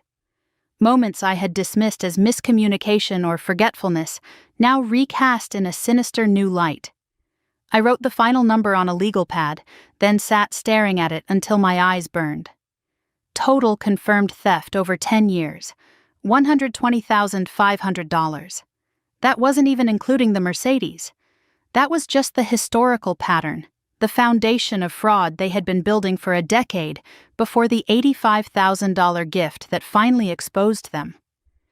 Grandpa looked like he had aged 10 years in the space of an afternoon. He sat in his armchair, the check from my college fund still clutched in his trembling hand, and I watched something break behind his eyes. "What else did they take from you?" he whispered. "What else did I fail to protect?" A memory surfaced unbidden, sharp and painful. I was 18 again, sitting in my cramped college dorm room, counting coins to see if I could afford both ramen and laundry that week. I had called Mom to ask if there was any way the family could help with textbooks, which cost far more than I had budgeted for. Her voice echoed in my mind. "Sweetheart, we're stretched thin right now. Lauren needs braces and your father's car broke down. Grandpa already gave what he could. We just can't do more." "You're so smart, Ella, you'll figure it out." "You always do. I had figured it out." I got a second job at the campus coffee shop, working weekends and holidays and late nights. I skipped meals to afford textbooks. I told myself I was building character, developing independence, learning to stand on my own feet. And the whole time, $20,000 sat in my parents' account, designated for my education, while I counted quarters for laundry. The rage that had been building inside me crystallized into something cold and clear, not the hot fury of betrayal, but something harder, something that clarified rather than blinded. "They watched me struggle," I said quietly. "They had the solution, and they chose not to give it." Grandpa reached for my hand, his grip stronger than I expected from a man his age. "No more," he said. "This ends now. We're going back to Diane with all of this. Tomorrow." Before I could respond, my phone buzzed with an incoming call. Unknown number. I almost ignored it, then something made me answer. "Ella." The voice was male, nervous, familiar. "It's Derek, Lauren's husband." I went very still. Derek had benefited from my stolen car. Derek had sat at family dinners knowing what was happening. Derek had sent me that cryptic message about having information. "Why are you calling me?" "I need to talk to you," he said urgently. "Today, if possible. There are things you don't know, things that make this whole situation even worse." I laughed bitterly. How could it possibly be worse? A long pause. "Because the car wasn't just sold. Before they sold it, they took out a loan against it. They used your car as collateral to borrow $30,000. The floor dropped out from under me. A loan? They borrowed against my car? Yes. Derek's voice was shaking now. And that loan? It's still outstanding. They used the sale money to pay off credit cards and medical bills. The loan is still there. Technically, there's still $30,000 owed, secured against a car that doesn't exist anymore." The arithmetic rearranged itself in my head. $85,000 original gift. Car given to Lauren. $30,000 borrowed against it. Car sold for $72,000. Sale money used for other debts. Loan still outstanding. That's $115,000 connected to the Mercedes alone, plus the decade of previous theft. The number was staggering, obscene. "Why are you telling me this?" I demanded into the phone. "Because Lauren is my wife, but what she did is wrong." Derek's voice cracked. "And because your parents are making plans, they're talking about getting ahead of this, spinning the story, making you look like the ungrateful daughter who's tearing the family apart." "I can't be part of that anymore." "What kind of plans?" "I don't know the details, but I have documents, screenshots, proof of the loan. If you want it, it's yours. Meet me tomorrow, somewhere private." I looked at Grandpa, who had been listening to my half of the conversation with growing alarm. "Where and when?" I asked. "Riverside Park, the North Bench, 5 p.m. I'll be there. And Ella?" Derek's voice dropped to barely a whisper. "Don't tell Lauren. Don't tell your parents. If they find out I'm helping you, I don't know what they'll do." The line went dead. I sat in my grandfather's study, phone still pressed to my ear, trying to process what I had just learned. The Mercedes situation was even worse than I thought. There was an outstanding loan, still accruing interest, secured against a car that no longer existed. My family hadn't just stolen from me. They had created a web of debt and fraud that was still growing. "What did he say?" Grandpa asked. I told him everything. The loan, the $30,000 still owed, the family meeting to plan their counterattack, Derek's offer to provide evidence. Grandpa's expression hardened. "This isn't just misappropriation anymore. This is fraud. Conspiracy. They took out a loan against property that was never theirs to begin with." "I know. We need to tell Diane. I know." I texted the attorney with an update. Derek, Lauren's husband, is willing to cooperate. He has documents proving they took a $30,000 loan against the Mercedes before selling it. The loan is still outstanding. Total damages connected to the car alone may be $115,000. Diane's reply came within minutes. "This changes everything. Bring everything Derek gives you. We're building a case they can't deny." That night, I lay in my cramped apartment, unable to sleep. The numbers kept rearranging themselves in my head. 120,000 stolen over a decade. 30,000 loans still outstanding. 85,000 original gift diverted. The figures blurred together into one undeniable conclusion. My family had been systematically robbing me for 10 years, and when caught, they had made it even worse. Tomorrow, I would meet Derek and get whatever evidence he had. The day after, I would go back to Diane with a case so documented, so irrefutable, that they would have no choice but to face what they had done. The woman who had thanked her grandfather for a bicycle was truly gone now. In her place was someone who understood a painful truth. Being strong didn't mean suffering in silence. Being strong meant fighting back.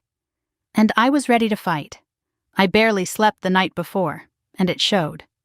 Tuesday morning arrived gray and drizzling, typical October weather in Portland, and I dragged myself to work feeling like I was moving through water. The marketing firm occupied a renovated warehouse in the Pearl District, all exposed brick and expensive coffee and colleagues who looked effortlessly put together. I did not look put together. I looked like a woman who had spent the night staring at the ceiling, calculating $120,000 of stolen money, and wondering what fresh horrors Derek's documents would reveal. My desk felt like a prison by 9 a.m. I stared at the same email for 15 minutes without reading a single word, my mind replaying the phone call with Derek on an endless loop. A $30,000 loan against my car, still outstanding, still accruing interest, secured against an asset that no longer existed because they had sold it to pay off other debts. The coffee I had poured sat cold in my mug. My hands trembled slightly whenever I tried to type. Every few minutes I caught myself staring out the window at the rain, lost in thoughts that had nothing to do with the quarterly marketing report due by end of week. How was I supposed to care about campaign metrics when my entire family had been systematically robbing me for a decade? The weight of secrecy made everything worse. I couldn't tell my coworkers why I was distracted. I couldn't explain why I kept checking my phone, waiting for 5 o'clock to arrive so I could meet Derek at Riverside Park. I couldn't admit that the people who were supposed to love me had stolen enough money to buy a house. I was surrounded by people and completely alone. Around 10, I got up to refill my coffee, more for the motion than the caffeine. I nearly collided with someone in the break room doorway, and a hand caught my elbow to steady me as coffee sloshed dangerously close to the rim. Whoa, careful. That's a lot of caffeine for 10 a.m. I looked up into the concerned face of Marcus Cole, senior account manager, 3 doors down from my cubicle. We had worked on a few projects together over the past year, friendly but not close. He was maybe 35, with kind eyes and an easy competence that never needed to announce itself.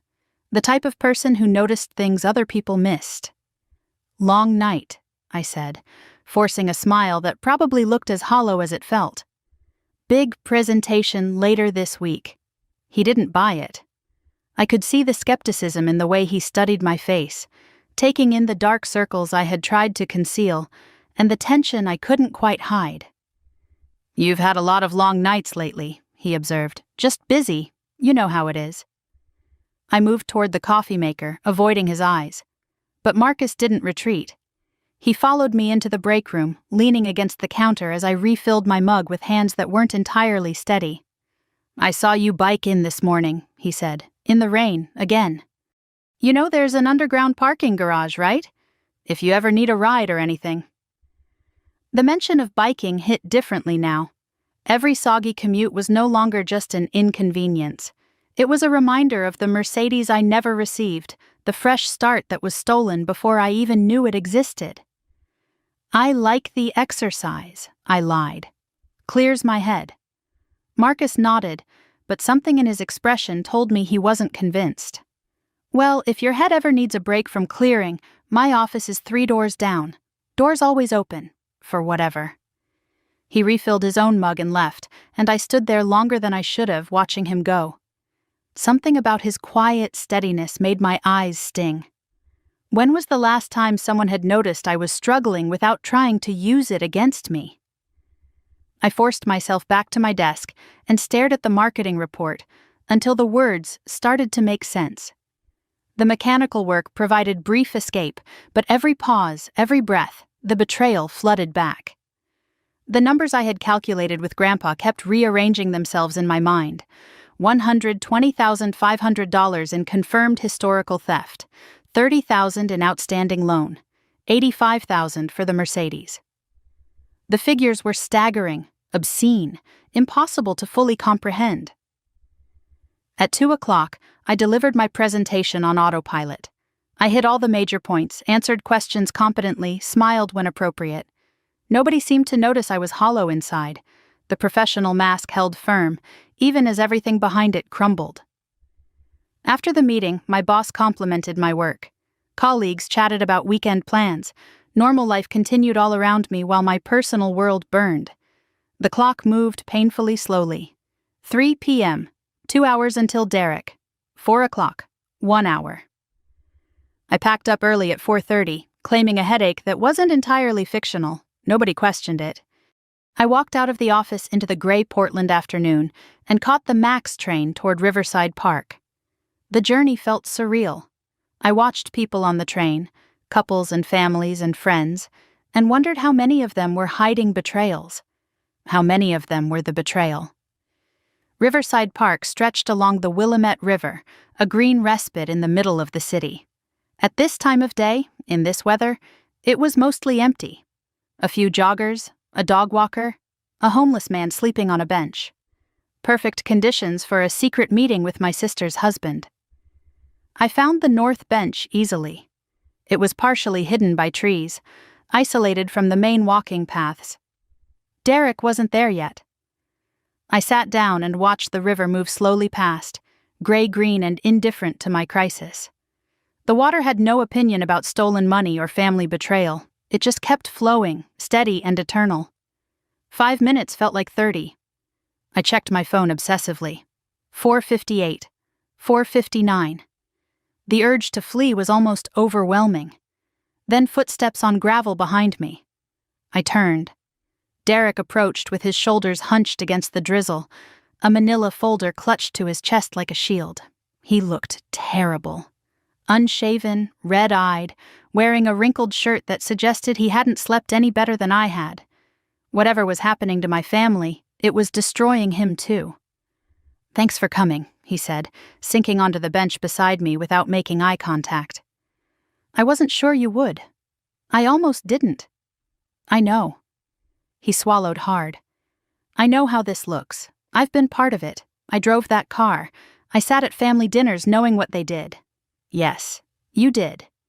He flinched at the coldness in my voice but didn't argue. "I deserve that. But I swear to you, Ella, I didn't know the truth until the dinner, until your grandfather asked about the house and you said you never received anything. The house." He meant the car. My family had adapted the lie so many times, even Derek was confused about the details. "Lauren told me the Mercedes was a gift from your parents," he continued. "A thank you for helping with some project." I didn't question it. Why would I? She's my wife. His voice cracked on that last word, present tense, but barely. "After the dinner, after I saw your face and your grandfather's face, I started asking questions, and Lauren broke down. She told me everything. The money was yours. The car was supposed to be yours. And then she told me about the loan." "The loan details," I prompted when he paused. Derek's hands twisted together in his lap. 3 months after we got the car, Lauren said we needed cash. Credit card bills were piling up. We were behind on rent. She said she could get a loan using the car as collateral. He swallowed again. I asked if that was legal, if the car was really ours to leverage. She said your parents had given it to us officially, no strings attached. So I signed the papers. You signed. My name is on the loan too, me and Lauren. We're both liable. The arithmetic rearranged itself again. $30,000 borrowed against my car by my sister and her husband. A debt I hadn't created, but that was connected to assets that should have been mine. "How much did you get?" I asked. $30,000, Pacific Northwest Credit Union. He opened the manila folder and pulled out a document. Loan agreement, right there in black and white, secured against a Mercedes Benz C-Class, the same car that was supposed to be mine. I took the paper and scanned it. Borrowers: Lauren Michelle Richardson Hartley and Derek Hartley. Loan amount: $30,000. Collateral: vehicle, Mercedes Benz C-Class. The date was May of this year, 3 months after they received the car that Grandpa had intended for me. "What happened to the money?" I asked. "Credit cards, mostly. Medical bills from when Lauren had that health scare last winter. Other debts I didn't even know about." His voice dropped. By the time the loan money hit our account, it was already spent. We were just trying to stay afloat. And then, you sold the car. Derek nodded miserably. 3 months ago, Lauren said we could use the sale to pay off the loan and still have money left over. But you didn't pay off the loan. No. He pulled out another document. Current loan statement. Principal remaining, $28,400. Payments, delinquent. Status, collection warning issued. I stared at the numbers. They weren't paying it. The car doesn't even exist anymore and you're not making payments. We don't have the money. The sale barely covered the credit cards. And now your parents are scared. They're not offering to help anymore. Derek's hands were shaking. And I think they're going to try to pin this on us. Make us the scapegoats. The betrayal within the betrayal. My family had stolen my car, borrowed against it, sold it, kept the money, and now they were going to abandon Lauren and Derek to the debt. "There's one more thing," Derek said, reaching into his folder again. His hand came out with a printed screenshot, a text message exchange between Lauren and my mother, dated yesterday. I read it with growing horror. Lauren had written, "What do we do if Ella goes to a lawyer?" Mom's reply, "We deny everything. Say Dad was confused. Say the money was always for the family, not just Ella." Lauren again, "What about Derek? He knows too much." Mom's response made my blood run cold. If it comes to it, we say Derek pressured you. He's the outsider. Easier to blame. They're going to throw me under the bus, Derek said, his voice cracking completely now. Your mother, your sister, my own wife. They're planning to blame everything on me. I looked at him, really looked.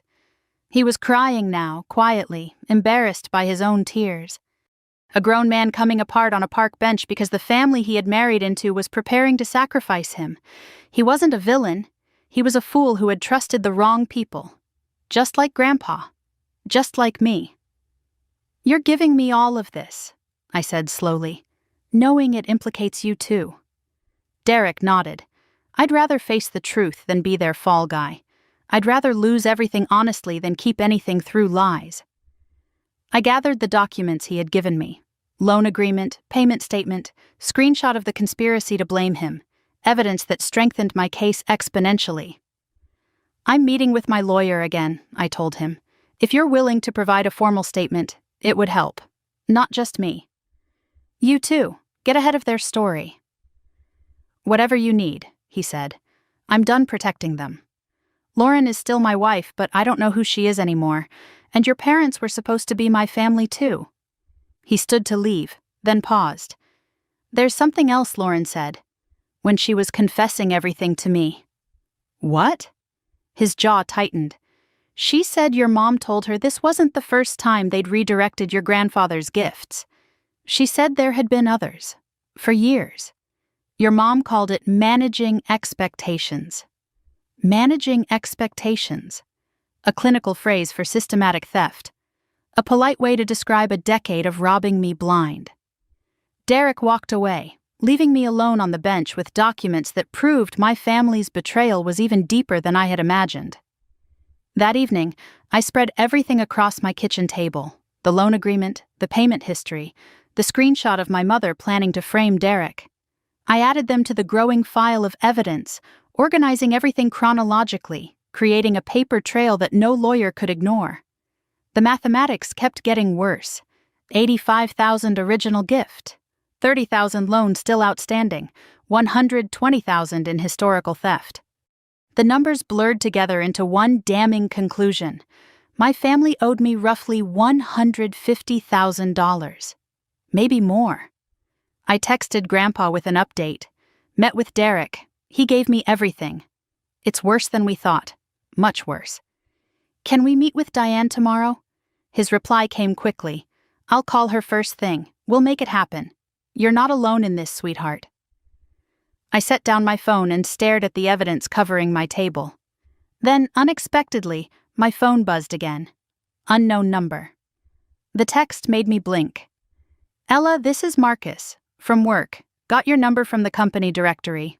Hope that's okay. I know it's late, but I wanted to check on you. You seemed really off today. More than usual. No pressure to explain. Just wanted you to know someone noticed.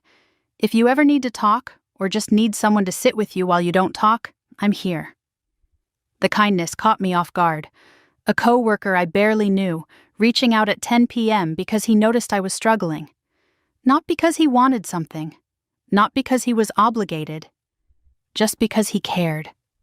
I typed back slowly. Thank you, Marcus. Really, I might take you up on that sometime. Tonight I'm just trying to survive. His reply came immediately. Surviving is enough. See you tomorrow. I set down the phone and looked at the documents on my table. Then at the bicycle still leaning by the door. Tomorrow I would meet with Diane and present everything Derek had given me. Tomorrow the legal machinery would start to move. But tonight there was one small mercy. Someone had seen me struggling and offered help without strings attached. It wasn't much, but after everything my family had done, it felt like a miracle. The conference room on the 14th floor felt like a war room.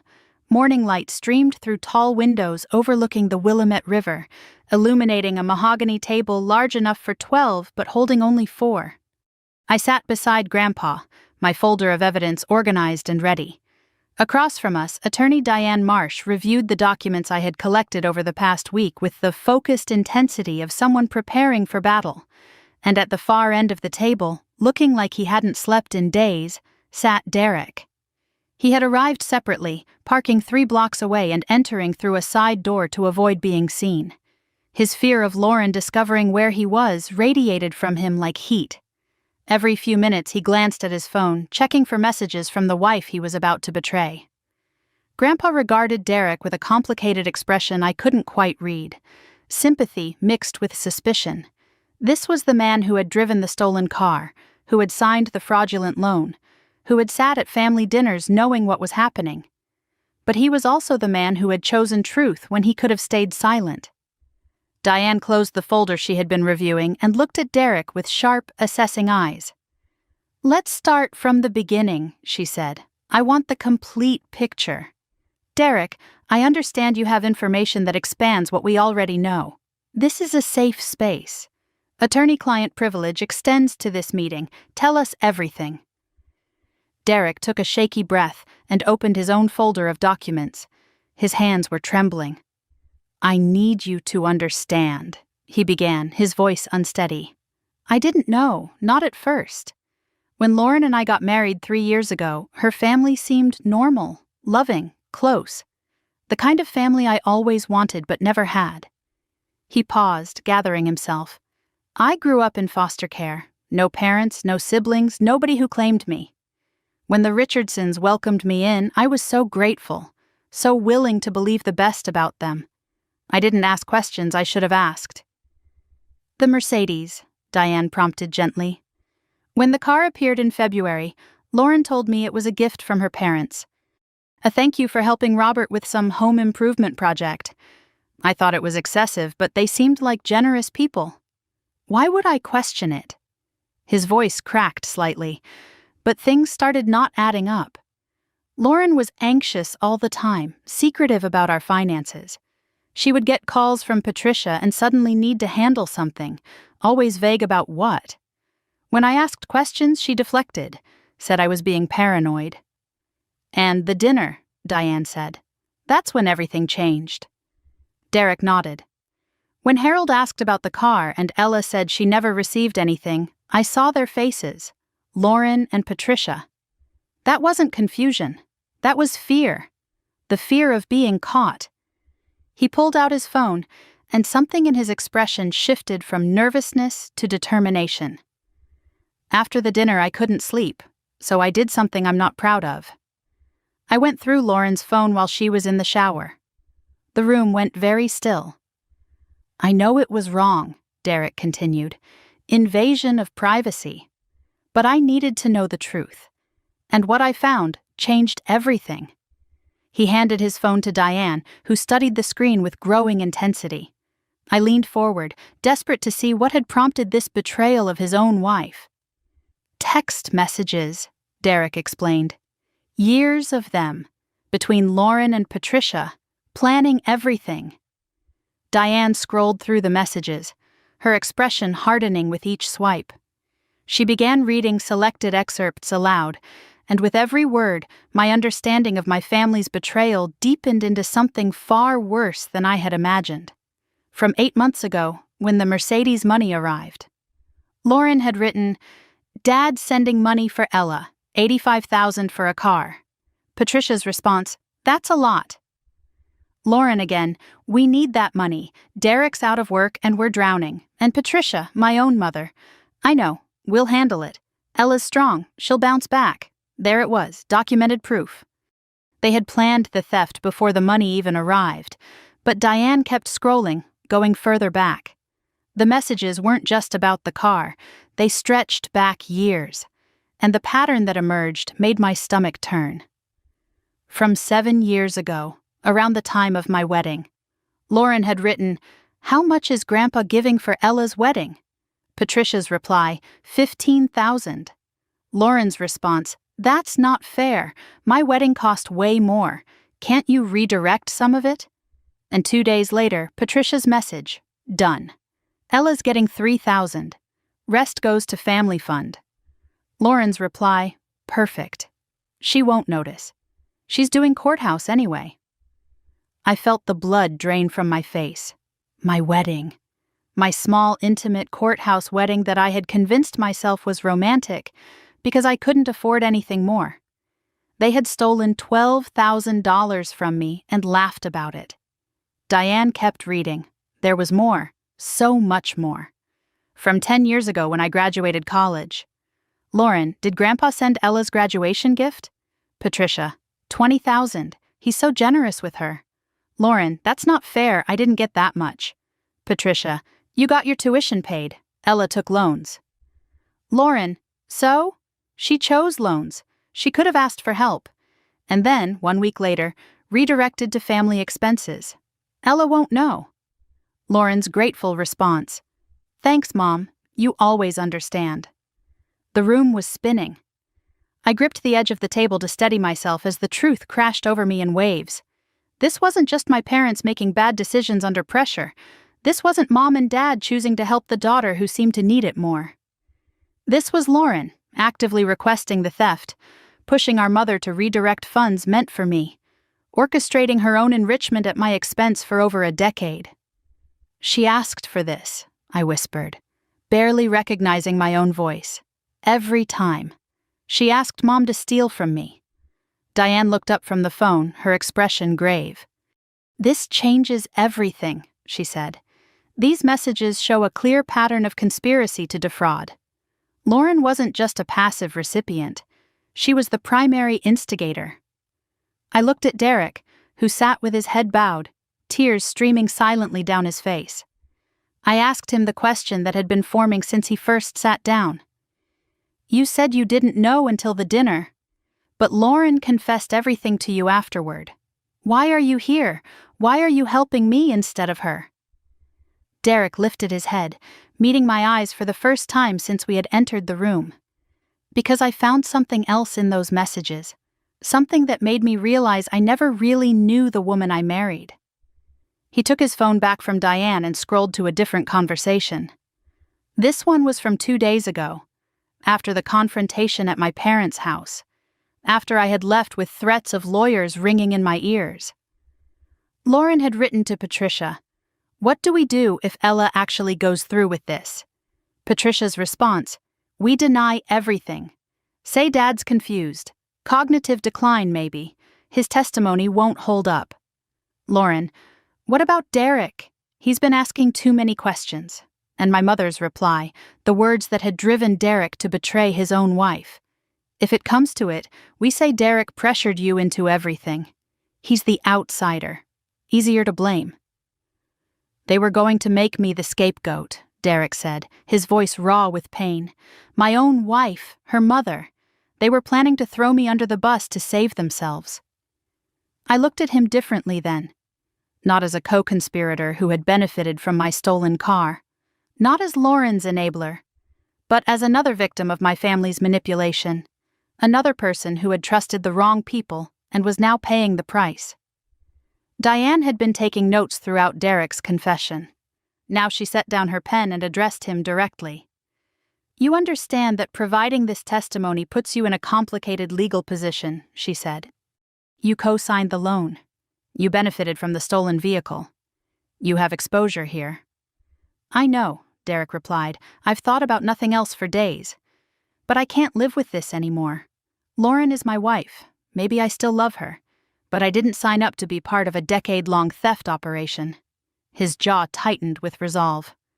"I'll give a sworn statement. Everything I know. I'll testify if this goes to court.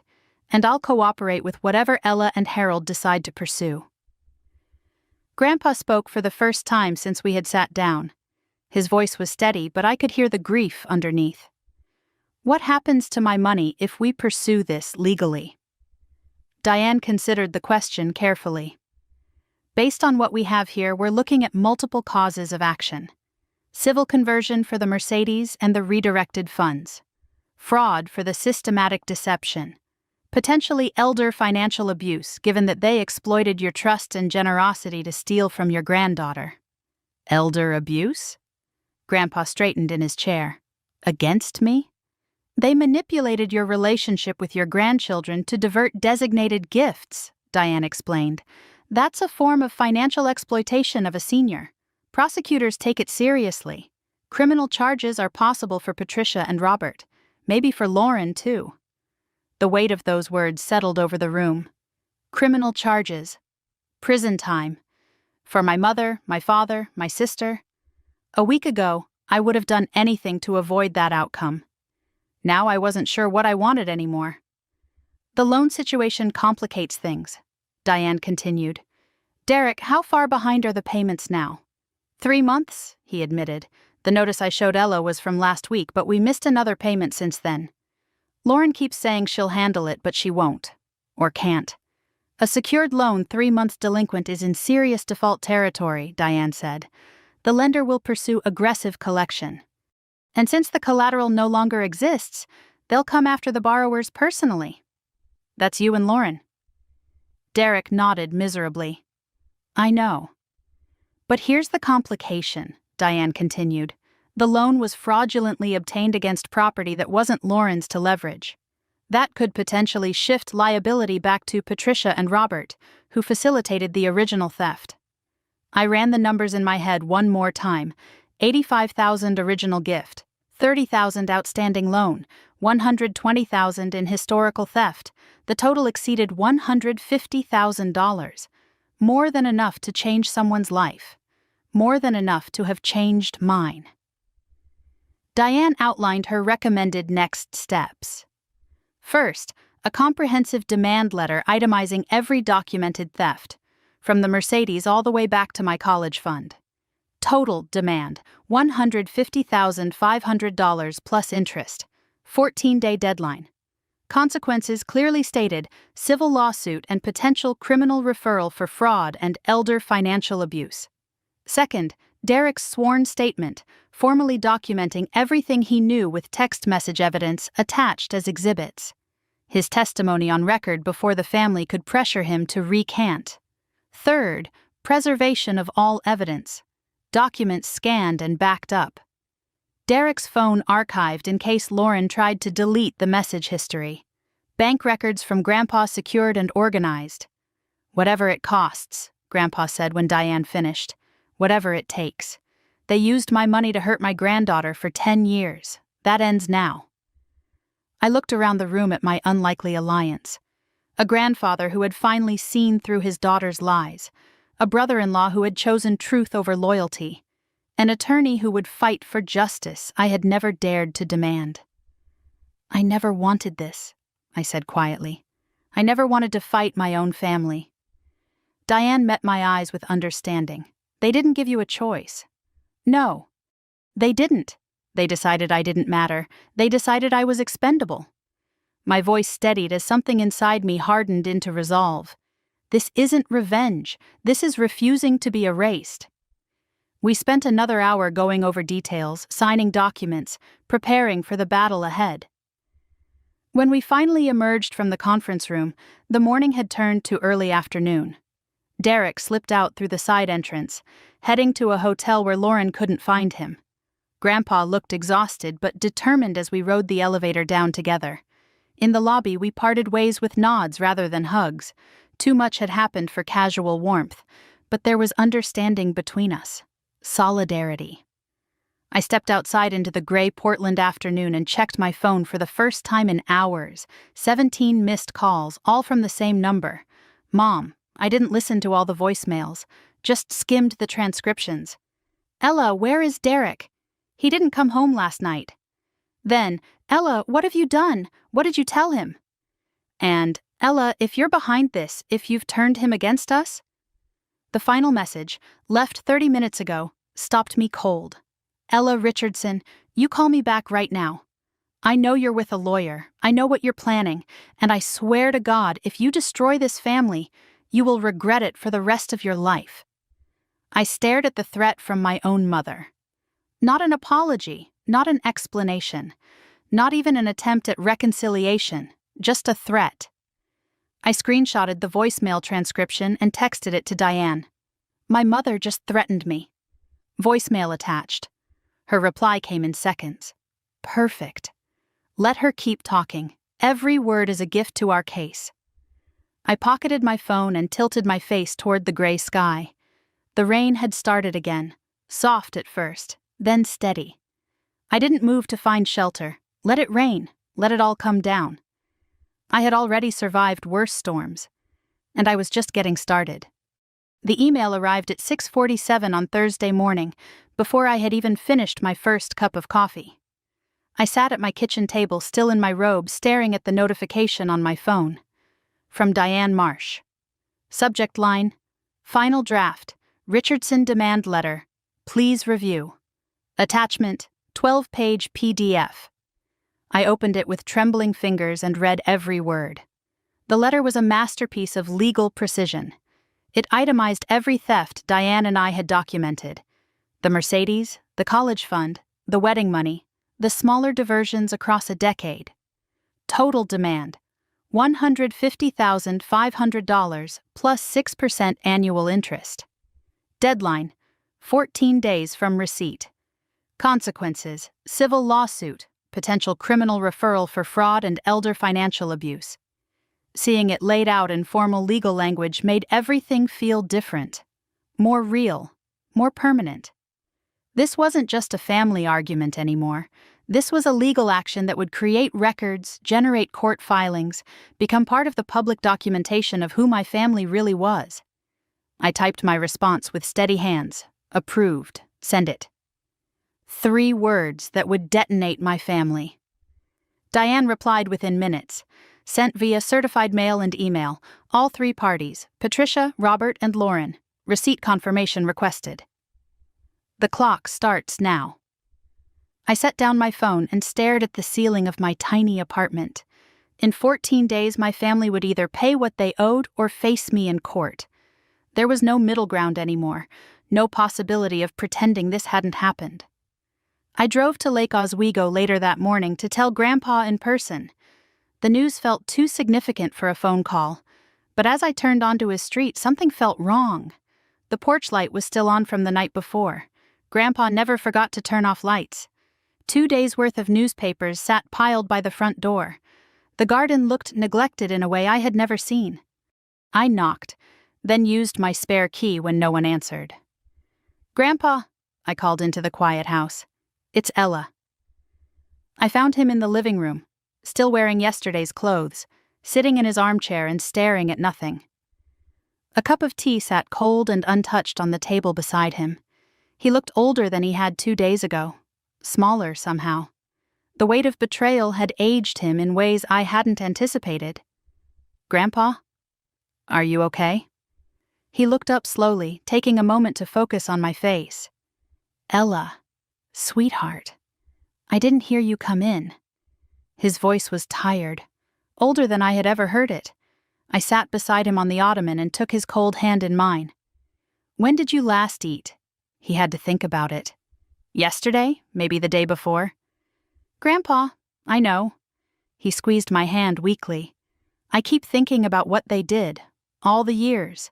Every gift I sent, every check I wrote, thinking I was helping you. And they just took it, like it was nothing. Like you were nothing." His eyes filled with tears, and my heart cracked open. In 78 years of life, through building a business empire, through losing his wife to cancer, through every hardship I had witnessed, I had never once seen my grandfather cry. "I failed you, Ella," he whispered. "For 10 years, I failed you." I moved to sit on the arm of his chair, wrapping my arm around his shoulders the way he used to hold me when I was small. "No, Grandpa, you didn't fail me. You trusted your own daughter. That's not a crime. What they did is the crime." We sat together in silence for a long moment, 2 people bound by grief and betrayal, trying to find solid ground in a world that had shifted beneath our feet. I took charge of the morning the way he had taken charge of so many crises in my childhood. I made fresh tea and found crackers in his kitchen. I opened curtains and let light flood the dim rooms. I sat with him while he ate a little, watching the color slowly return to his face. "Your grandmother warned me," he said between small bites.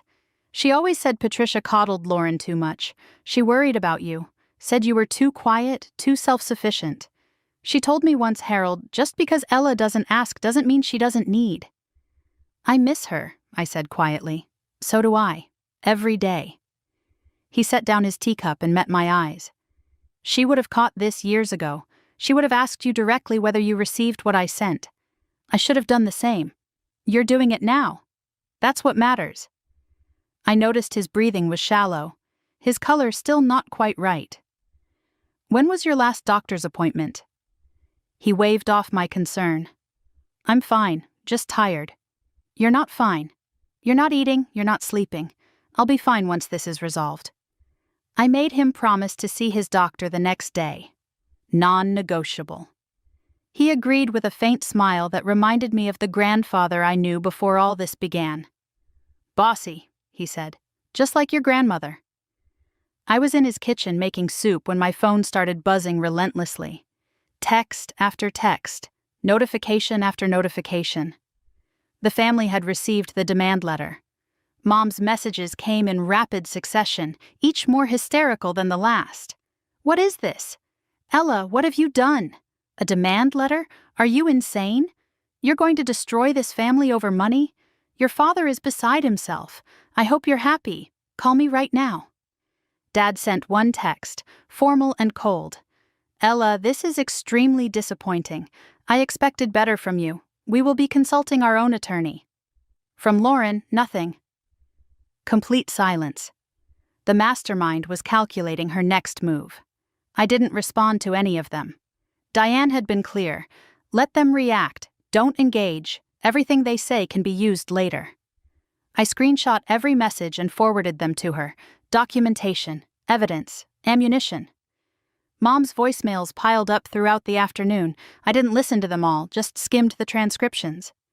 Crying, guilt-tripping, threatening in turn. "How could you do this to your own mother? After everything we've done for you.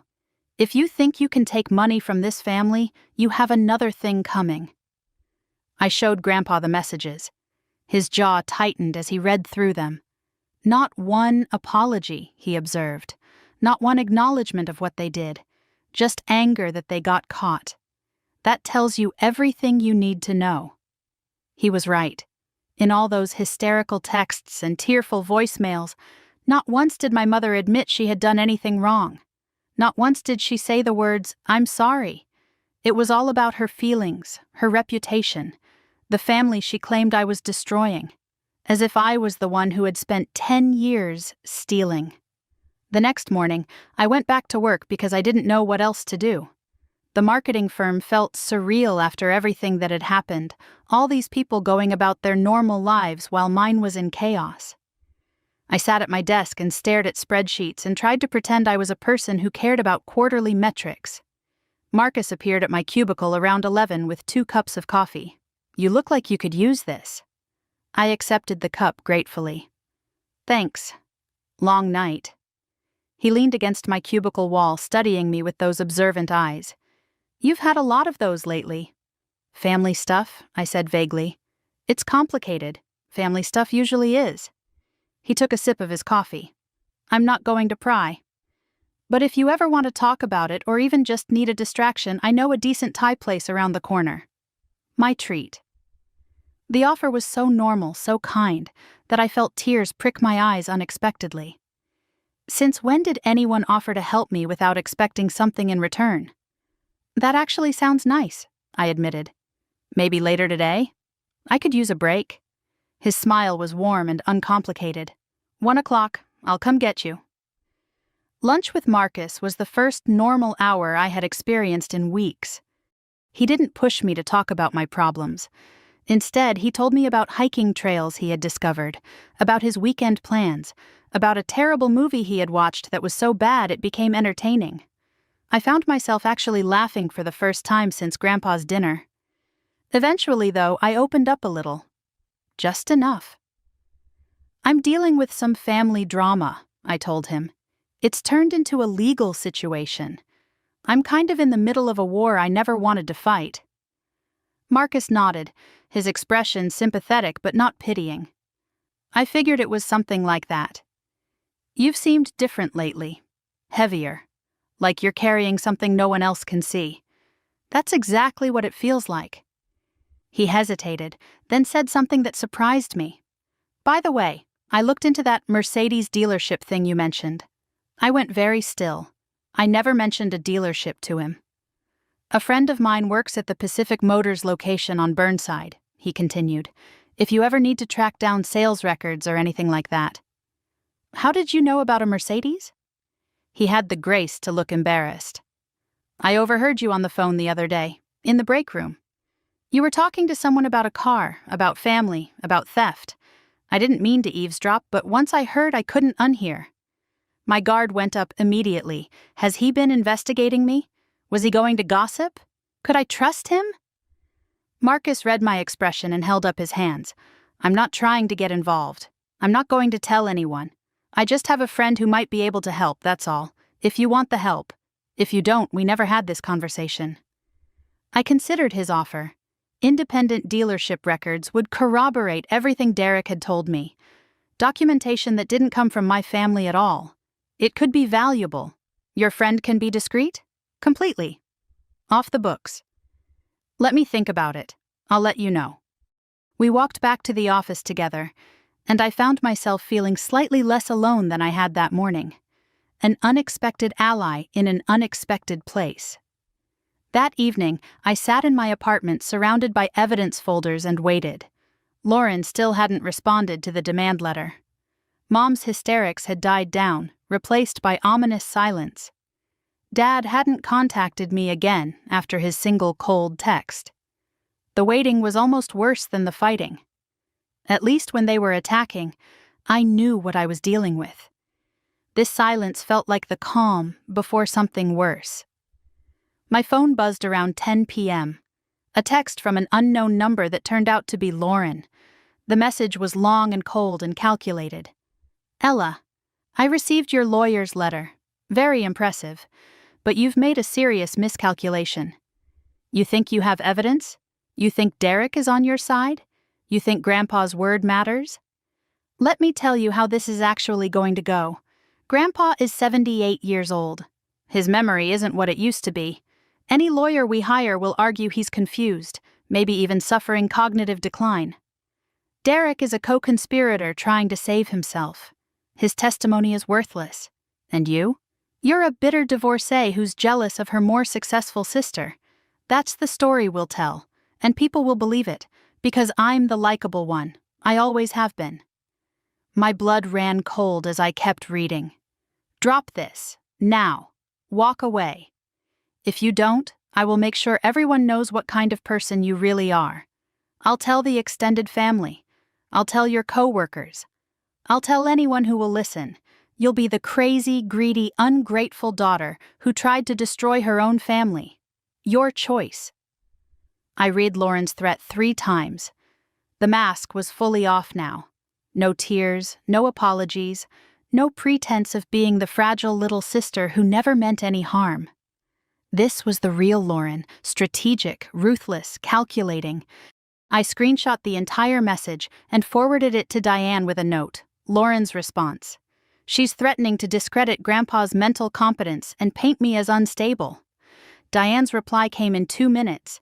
This is exactly what we needed. She just admitted she knows about the evidence and is planning to obstruct. Keep her talking if you can. I stared at my phone, considering my options. I could ignore Lauren. I could try to reason with her. I could fire back with threats of my own. Instead, I typed the truth. Lauren, I'm not dropping anything. I have 10 years of documentation proving what you did. Grandpa has bank records. Derek has texts. I have everything. You can threaten me all you want. But here's the truth. I'm not the scared little sister who stays quiet to keep the peace anymore. You took $150,000 from me. You took my car, my college fund, my wedding money. And you're going to pay it back. Every cent. See you in court. I hit send before I could second-guess myself. Then I set down my phone, walked to my window, and looked out at Portland's lights through the rain. My family was about to declare full war. Lauren would attack my reputation. Mom would cry and manipulate. Dad would enable and deflect. They would hire expensive lawyers and try to make me look like the villain. But they had miscalculated. The old Ella would have cried herself to sleep. The old Ella would have questioned whether she was really worth fighting for. The old Ella would have considered dropping everything just to keep the peace. The new Ella made tea, reviewed her evidence one more time, and set her alarm for 6 a.m. There was work to do. They wanted a war? Fine, I was ready. The smear campaign started Saturday morning while I was still in bed. I woke to my phone buzzing relentlessly, notification after notification flooding the screen. But these weren't from Mom or Dad or Lauren. These messages came from people I hadn't heard from in months. Extended family members who suddenly had opinions about my life. Aunt Carol, my mother's sister, had sent a lengthy text. "Ella, I just heard what's happening. I'm so disappointed in you. Your mother called me crying. She says you're trying to sue your own family after everything they've done for you. How could you be so ungrateful?" Uncle Richard, my father's brother, was more direct. "Ella, I don't know what's gotten into you, but this needs to stop. Your father is a good man. He doesn't deserve this. Family doesn't do this to each other." My cousin Megan, Lauren's age and always closer to her than to me, sent the most dismissive message of all. "Heard about the lawyer thing. Yikes. Lauren is devastated. Maybe chill?" I scrolled through message after message, my stomach sinking with each one. They all carried the same theme. I was the villain. I was tearing the family apart. I was ungrateful and bitter and needed to be stopped. Lauren had activated the family network overnight. She had controlled the narrative before I even had a chance to share my side. She had painted herself as the victim and me as the aggressor, and everyone had believed her without question. Not one of them had asked for my perspective. Not one of them had wondered if maybe there was more to the story. They had simply accepted Lauren's version as truth because she was the likable one, the charming one, the sister who had always known how to work a room. I set down my phone with trembling hands. This was only the beginning. Aunt Carol called around 2 in the afternoon, and I made the mistake of answering. Maybe I thought I could explain. Maybe I hoped that if she just heard the facts, she would understand. "Ella, honey," she began in that concerned voice that wasn't really concerned at all. "I'm calling because I'm worried about you. Your mother says you've been acting erratically since the divorce. She thinks you might need help, professional help. The implication was clear. They were trying to paint me as mentally unstable." "Aunt Carol, that's not what's happening. They stole money from me. Grandpa sent $85,000 for a car and they gave it to Lauren instead." "Stole?" "Honey, your parents don't steal. They're family." I tried again, fighting to keep my voice steady. "Mom and Dad took a gift that Grandpa specifically designated for me and redirected it to Lauren. I have proof. Bank records, emails, everything. I'm sure there's been a misunderstanding." She sounded exactly like my mother, that same dismissive tone. "Families share resources, that's what we do. This wasn't sharing. This was theft. For 10 years, they've been intercepting gifts Grandpa sent me." "You've always been so intense, Ella, even as a child." Her voice dripped with false sympathy. "Maybe you're misremembering things. Your grandfather is getting older. Maybe he's confused about what he sent and when." The gaslighting was so blatant, I almost laughed. My grandfather, who had run a successful trucking company for 40 years, who kept meticulous records of every financial transaction, who could recite shipping manifests from memory well into his 70s. They wanted people to believe he was confused. "Why would Patricia lie?" Aunt Carol continued. "She loves you." The call ended badly. I hung up when it became clear that nothing I said would penetrate her loyalty to her sister. She had already decided I was the problem. Any evidence I offered would simply be reframed as proof of my instability. Before I could process that conversation, my phone buzzed with a Facebook notification. My stomach dropped when I saw it. Lauren had posted a lengthy status update, and it was public, visible to everyone.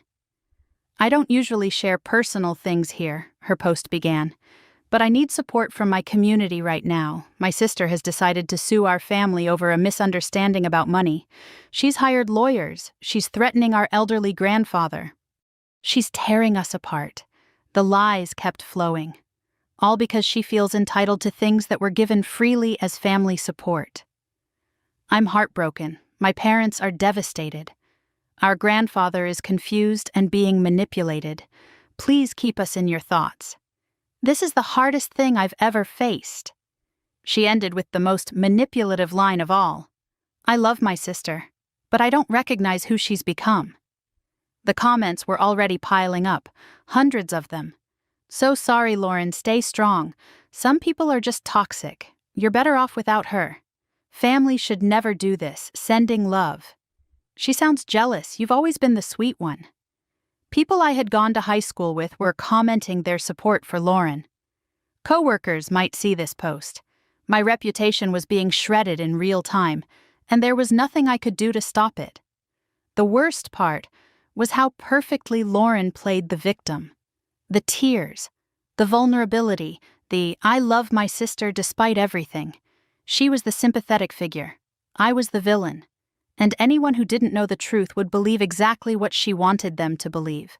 I wanted to comment, to defend myself, to post the evidence and let everyone see what had really happened. But Diane's voice echoed in my mind. "Don't engage publicly. Don't give them ammunition. We fight this in court, not on social media." I closed the app, but the damage was already done. Sunday was worse. I didn't leave my apartment. I couldn't face the world knowing what was being said about me online. I kept refreshing Lauren's post obsessively, watching the comments multiply, each one a small knife in my chest. The self-doubt crept in during the quiet hours. What if I was overreacting? What if this wasn't worth destroying the family over? What if I should just let it go? The old programming whispered in my ear. Be the bigger person. Keep the peace. Sacrifice yourself so everyone else can be comfortable. I pulled out the evidence and spread it across my kitchen table.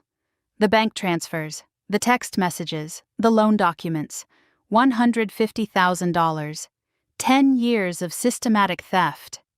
It wasn't a misunderstanding. It wasn't a family disagreement. It was documented, calculated fraud. But the world didn't know that. The world saw Lauren's tears and believed her. By Sunday evening, I was falling apart. I hadn't eaten properly in 2 days. I couldn't sleep more than a few hours at a time. My chest felt tight constantly, anxiety humming through my body like an electrical current. I sat on my floor with my back against the wall and cried. Ugly, gasping sobs that racked my entire body. The same tears I had shed in that parking lot after the confrontation, but worse now, because now I was alone against an army. My family had turned against me. The extended relatives had chosen their side. Lauren was winning the public narrative war, and I was sitting in my tiny apartment, surrounded by evidence that no one wanted to see. The knock on my door startled me so badly I almost screamed. I considered not answering. I wasn't expecting anyone. I looked terrible, eyes swollen and face blotchy from crying. But something made me check the peephole. Marcus stood in my hallway, holding a paper bag and looking concerned. I opened the door slowly, too exhausted to pretend I was okay. "How do you know where I live?" He held up the bag. "Company directory has emergency contact info, including addresses. I brought Thai food, the good kind."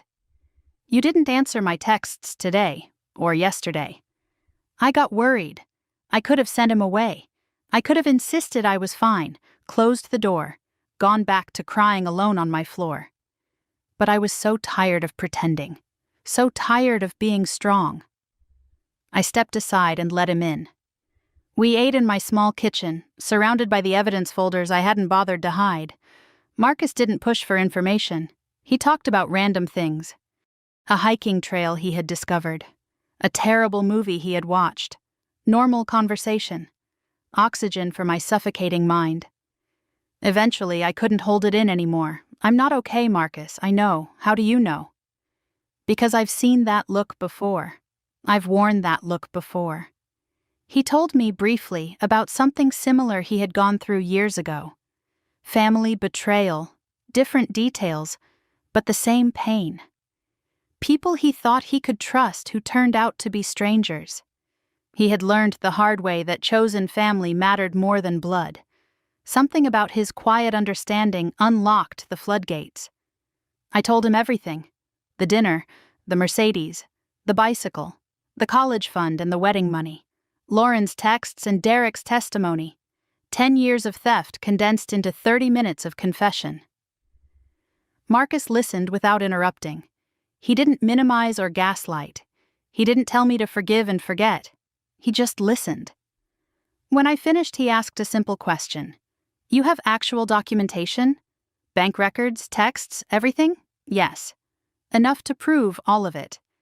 And they're still calling you the villain? His verdict came without hesitation. Ella, you're not the villain. You're the person finally fighting back. They're not upset because you're wrong. They're upset because you're right. And right people with evidence are dangerous to liars. The validation I had been starving for washed over me like warm water. Someone outside the situation. Someone with no stake in the family narrative. Telling me I wasn't crazy. I don't know if I'm strong enough for this, I admitted, my voice cracking. You've been strong your whole life. That's why they targeted you. But you don't have to be strong alone anymore. He reached across the table and covered my hand briefly with his. Let me help. Whatever you need. Research, moral support, someone to sit with you when it gets too heavy. You've been carrying this by yourself for months. Let someone share the weight. I wasn't used to accepting help. Wasn't used to trusting people outside my family. But my family had proven they couldn't be trusted. Maybe it was time to try something new. Okay, I said. Thank you, Marcus. That's what friends are for. He smiled, and for the first time in days, I almost smiled back. After Marcus left, Grandpa called. His voice was steadier than it had been Thursday, stronger. The crisis hadn't broken him after all. Sweetheart, I heard what's happening. The Facebook thing. My heart sank. You saw it? Your Aunt Carol called me. Tried to convince me that you're manipulating me, that I'm confused and you're taking advantage. What did you say? I could hear the steel in his voice. I said I've been running businesses and managing finances for 60 years. I said I have bank records going back decades. I said if anyone thinks I'm confused, they can review my accounting. And I said my granddaughter is the only person in this family who has told me the truth. Thank you, Grandpa. Don't thank me. I should have seen this years ago. His tone softened. Ella, don't let them make you doubt yourself. They're loud because they're scared. The truth doesn't change just because they yell louder. We have the evidence. We have each other. And we're not backing down. His certainty anchored me. Grandpa believed me. Derek believed me. Marcus believed me. Diane believed me. The people who had actually seen the evidence all knew I was telling the truth. Only the people protecting Lauren questioned my sanity. Before hanging up, Grandpa added one more thing. Derek called me tonight. He said your parents and Lauren had an emergency meeting yesterday. They're planning something. He doesn't know what yet, but he said to be ready. I texted Derek immediately after the call ended. Grandpa said you called him about a family meeting? His reply came quickly. Yeah, they met at your parents' house. I wasn't invited. Lauren came back to the hotel to get some of her things. She said they've hired their own lawyer, someone expensive. She said they're not paying anything. They're going to fight. The escalation I had expected was here. They weren't backing down. They weren't negotiating. They were hiring attorneys and preparing for war. I forwarded the texts to Diane and added a note. They're lawyering up. What should I expect? Her reply came quickly.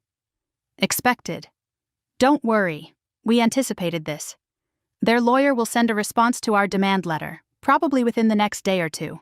It will likely reject our demands and make counter-accusations. That's when the real fight begins. Monday morning, I was at my desk trying to focus on a client report when the email arrived. From Diane. Subject line, urgent, family's legal response received. I opened it with shaking hands. Diane had forwarded the letter from my family's attorney, a prestigious firm in downtown Portland, the kind with names like Partners and Associates and marble floors. The header alone was intimidating. Their position was exactly what Lauren had threatened. The Richardson family categorically denies all allegations of theft, fraud, or misappropriation. Any gifts from Harold Richardson were given to the family unit, not to specific individuals.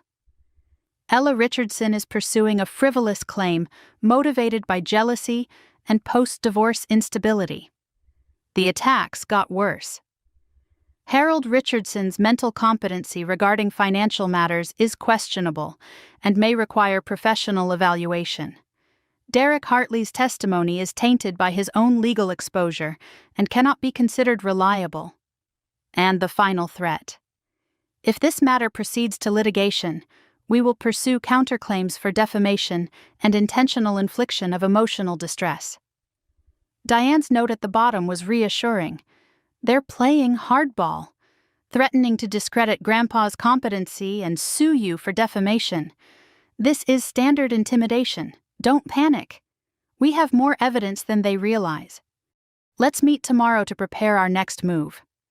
I stared at the email until my vision blurred. My family wasn't just denying the theft. They were attacking, threatening to question my grandfather's mental fitness, threatening to sue me for telling the truth. The people who had stolen $150,000 from me were threatening to sue me. I closed my laptop and took a slow breath. The fear was there, sharp and real. But underneath it, something harder was forming. Something that refused to break. They wanted a war. Fine. I would give them one they would never forget. The morning of the mediation arrived cold and gray, typical November weather in Portland. I woke at 5 because sleep was impossible anyway, and spent 2 hours preparing in ways that had nothing to do with evidence or legal strategy. I showered and dressed in my most professional outfit, a charcoal suit with a white blouse that made me look serious and competent. I pulled my hair back from my face and applied minimal makeup. This wasn't a day for sympathy. This was a day for strength. The evidence folder sat on my kitchen table where it had lived for weeks. Every document organized, every screenshot printed, every bank statement highlighted and annotated. 2 weeks of preparation compressed into one thick manila folder that would determine my future. I picked it up and headed for the courthouse. Multnomah County Courthouse was an imposing stone building in downtown Portland, all columns and steps and architectural weight designed to convey authority. I had never been inside before, never needed to, never imagined I would be suing my own family in a place like this. Diane was waiting on the steps when I arrived, briefcase in hand, looking sharp and ready for battle. Her confidence steadied my racing heart. "How are you feeling?" she asked, terrified, determined, both. "Good." She smiled slightly. "That's exactly right." Grandpa arrived moments later in a hired town car, insisting that a day this important required proper transportation. He emerged slowly, leaning on his cane more heavily than usual, but his eyes were clear and his jaw was set. He wore his best suit, the one Grandma had bought him 30 years ago for their anniversary. It still fit perfectly. "Let's finish this," he said simply. Derek arrived separately, parking blocks away and approaching through a side entrance. He looked terrible, unshaven and exhausted. But he had come.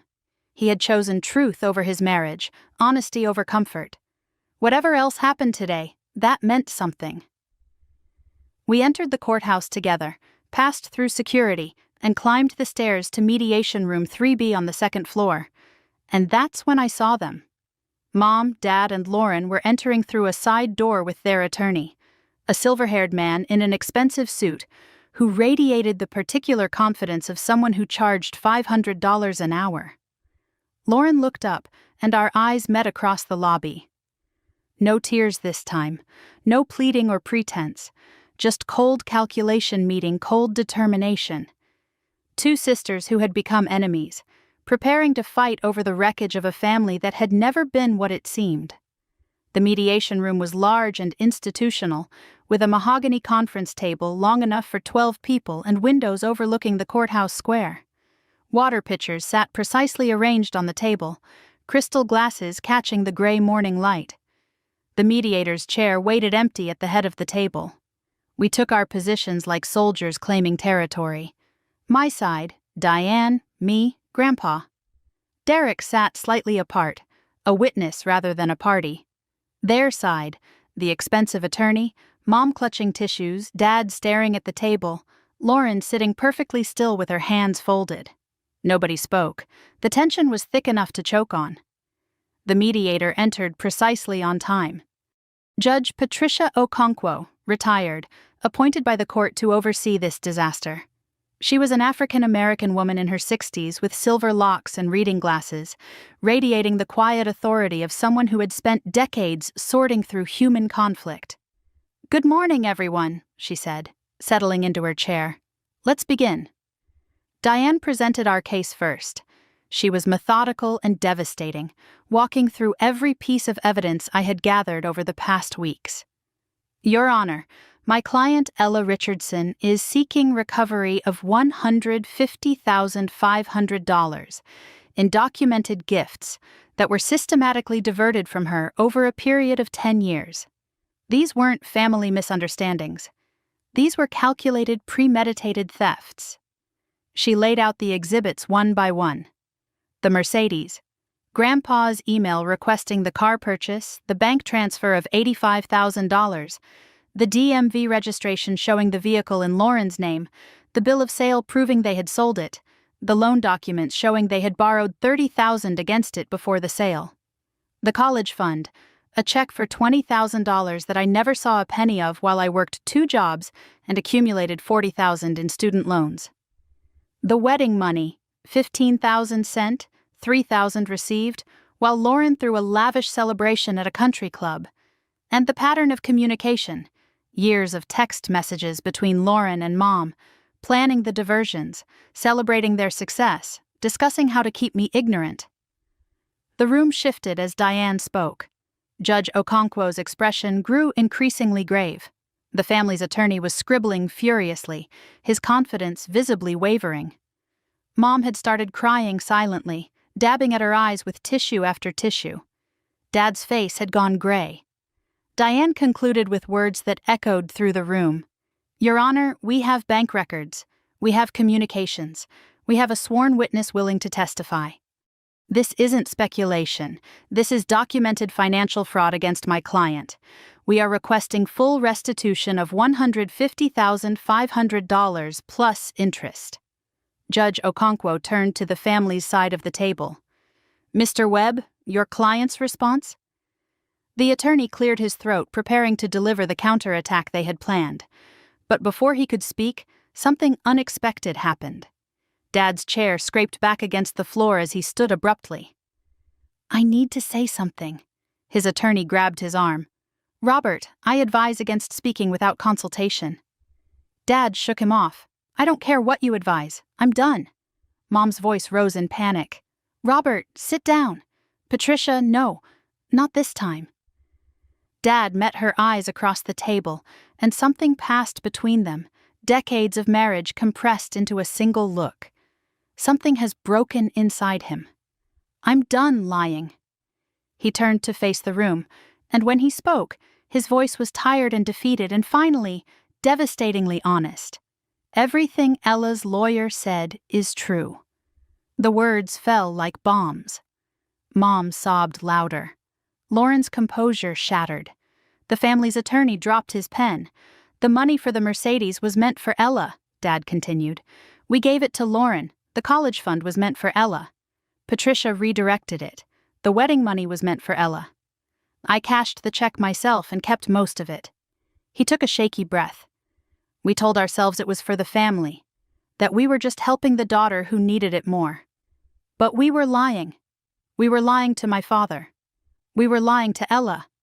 We were lying to ourselves." Then he turned and looked directly at me, and I saw something in his eyes I had never seen before. Raw, unguarded shame. "I watched you struggle, Ella. I watched you work 2 jobs and ride that bicycle and live in that tiny apartment.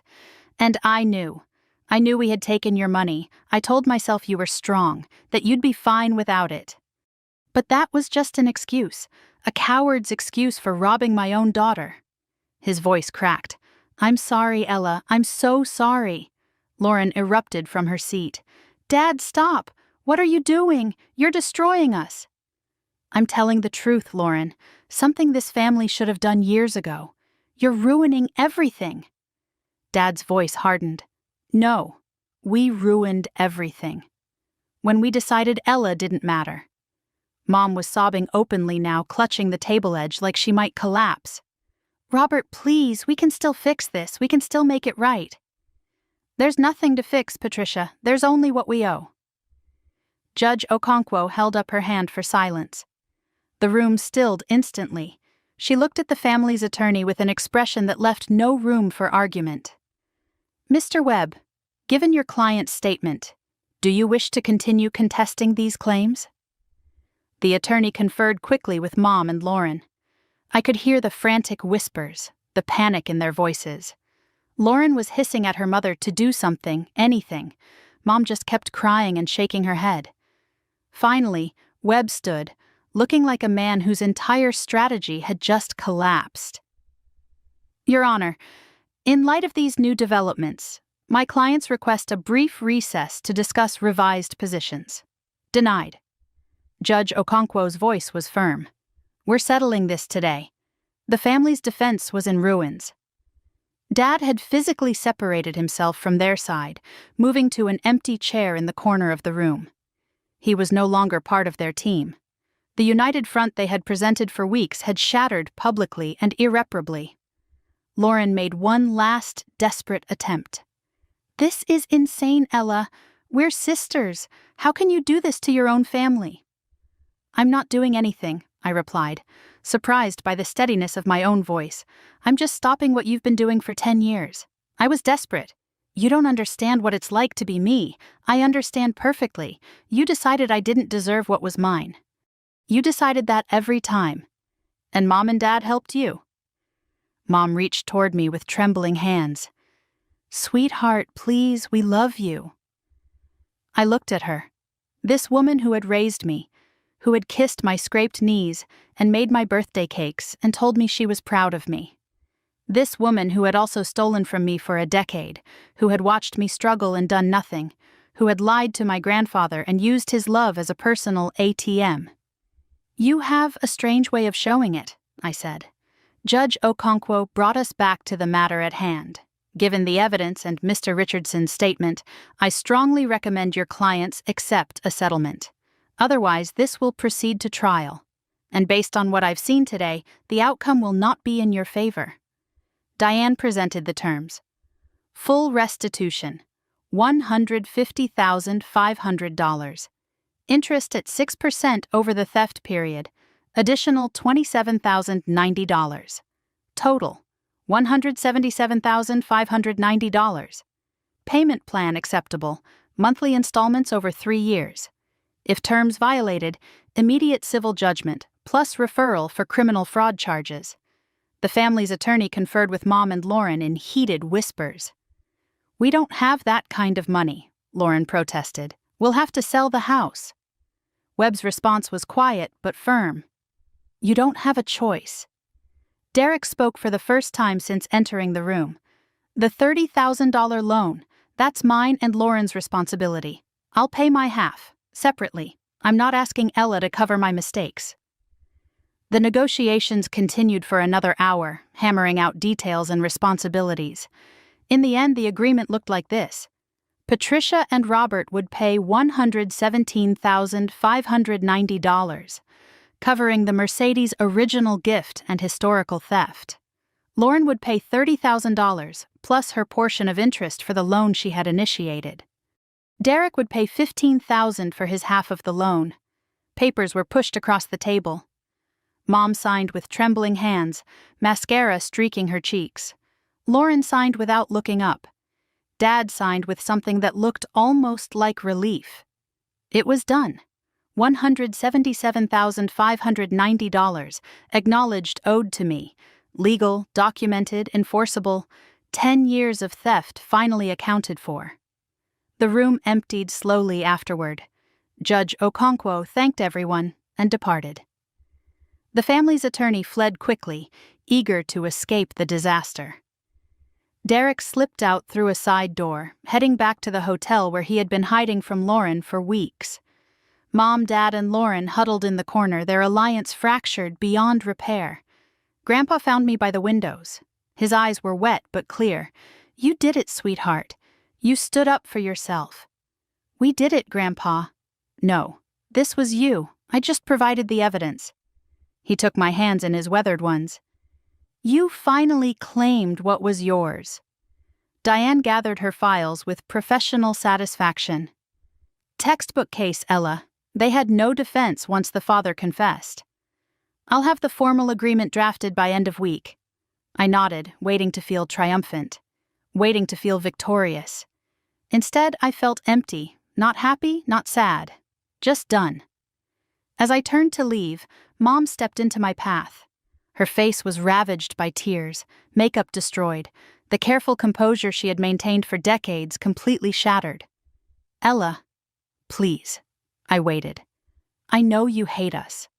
But please, is there any chance you can ever forgive us?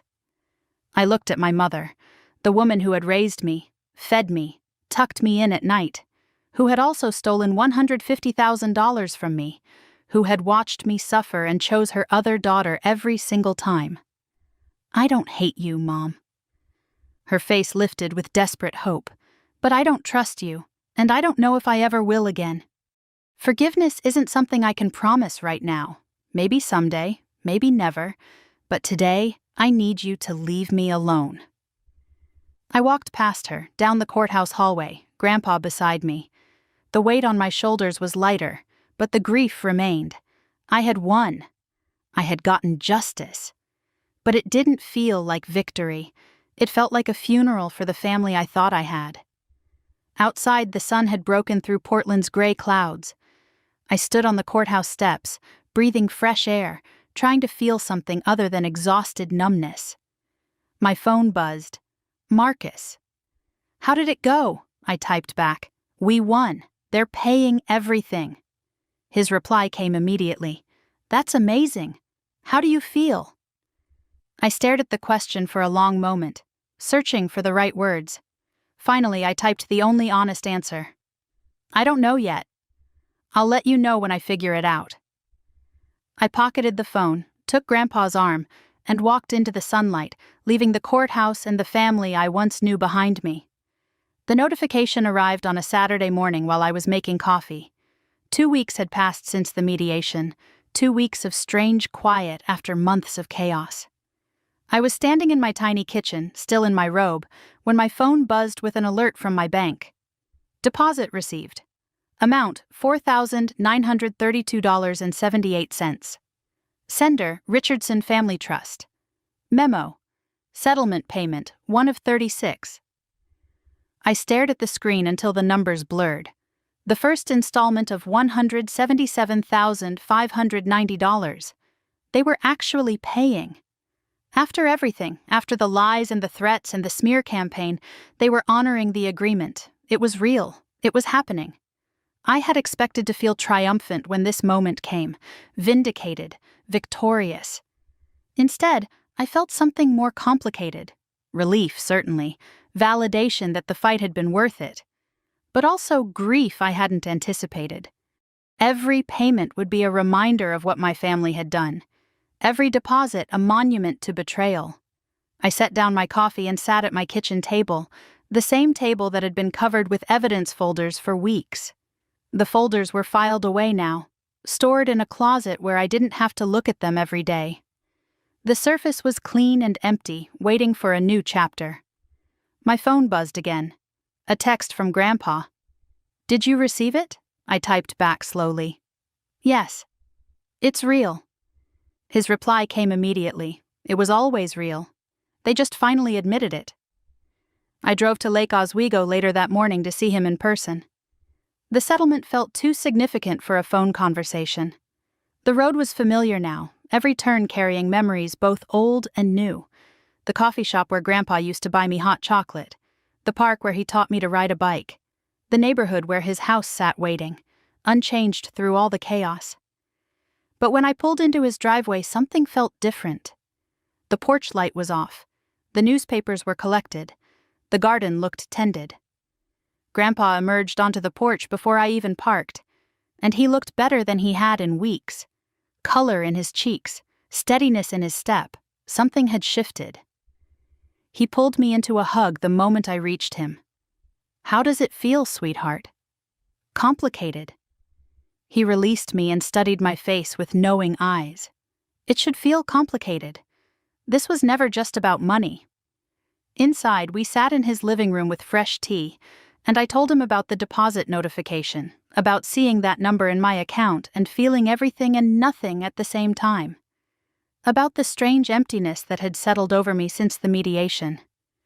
Grandpa listened without interrupting, nodding occasionally, letting me work through my own thoughts out loud. When I finished, he set down his teacup. "There's something I need to tell you. Your father called me yesterday. I went very still." "What did he say?" "He apologized. To me, specifically. For using my money, for lying, for all of it. He asked if I could ever forgive him." The news hit me strangely. Dad had broken from the family at the mediation. He had confessed everything publicly, destroying whatever alliance remained between him and Mom and Lauren. But I hadn't known he was reaching out to Grandpa separately. "I told him forgiveness would take time," Grandpa continued. "I told him actions matter more than words now." He said he understood. He paused, watching my reaction carefully. "He also asked about you, wanted to know if you'd be willing to talk to him, separately from your mother and Lauren, just the two of you." The request hung in the air between us. Dad wanted to rebuild, not as part of the family unit that had wronged me, but as an individual acknowledging his individual guilt. "I don't know if I'm ready for that," I said slowly. "You don't have to decide now, but I thought you should know he's trying. He broke something at that mediation, Ella. He knows that. The question is whether he's willing to help rebuild it." I considered what Grandpa was telling me. Dad had lost his marriage because he chose truth. He and Mom were separated now, heading toward divorce. He was living alone for the first time in 35 years, in a small apartment in Beaverton, facing the consequences of decades of complicity. It didn't erase what he had done, but it meant something. "I'll think about it," I told Grandpa. "More than think, maybe." He smiled slightly. "That's all I ask."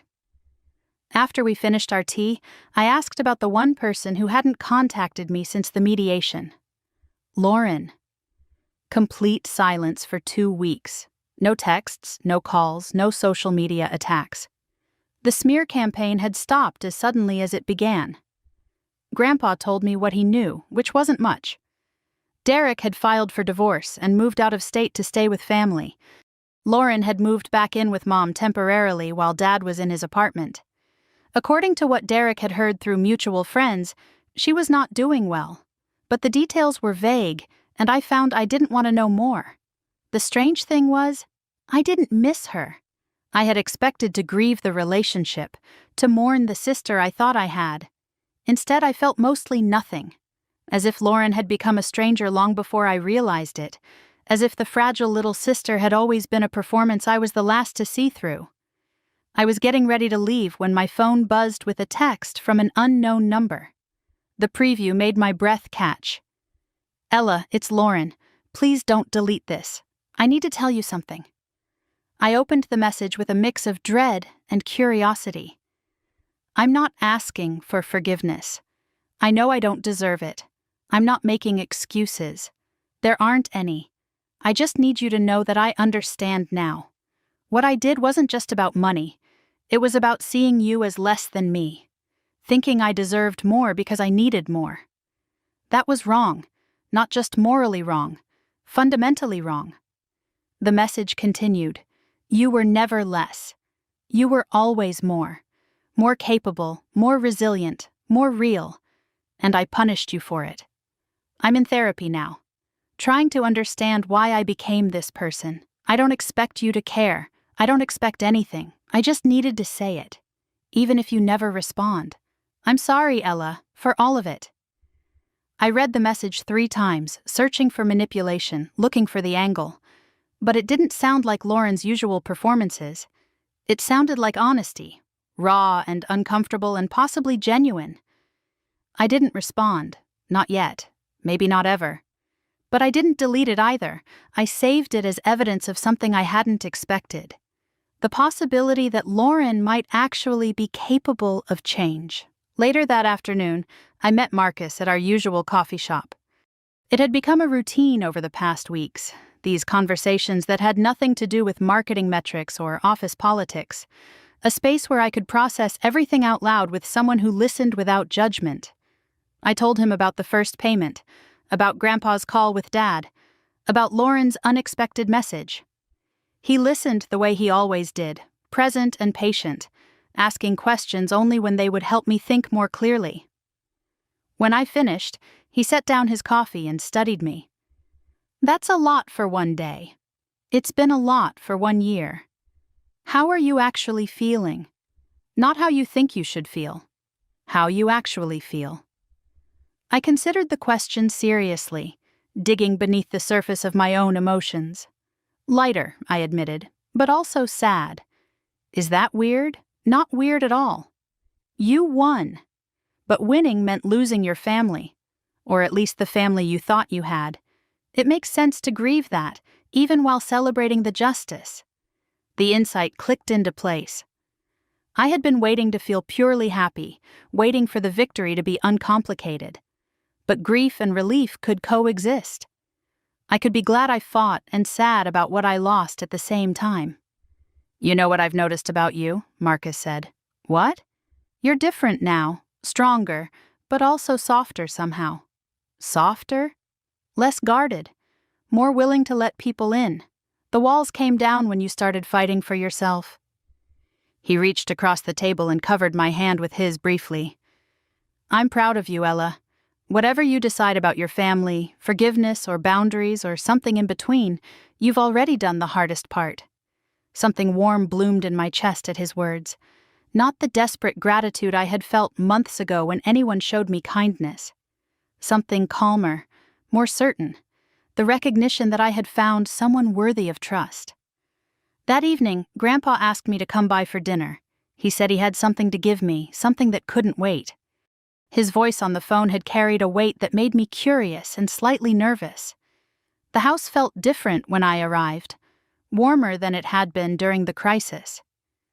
Grandpa had been cooking again, the smell of roast chicken filling the kitchen. The newspapers were always collected now. The garden was recovering. He was healing too. After we ate, he led me to the living room and pulled out an envelope. "This isn't about the settlement," he said. "This is something separate, something I should have done years ago."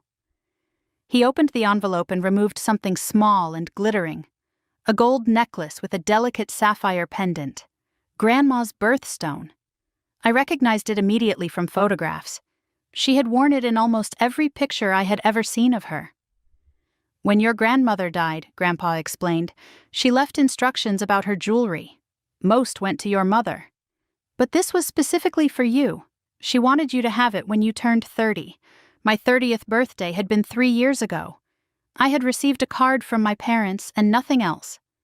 Your mother was supposed to give this to you," Grandpa continued. "She told me she did.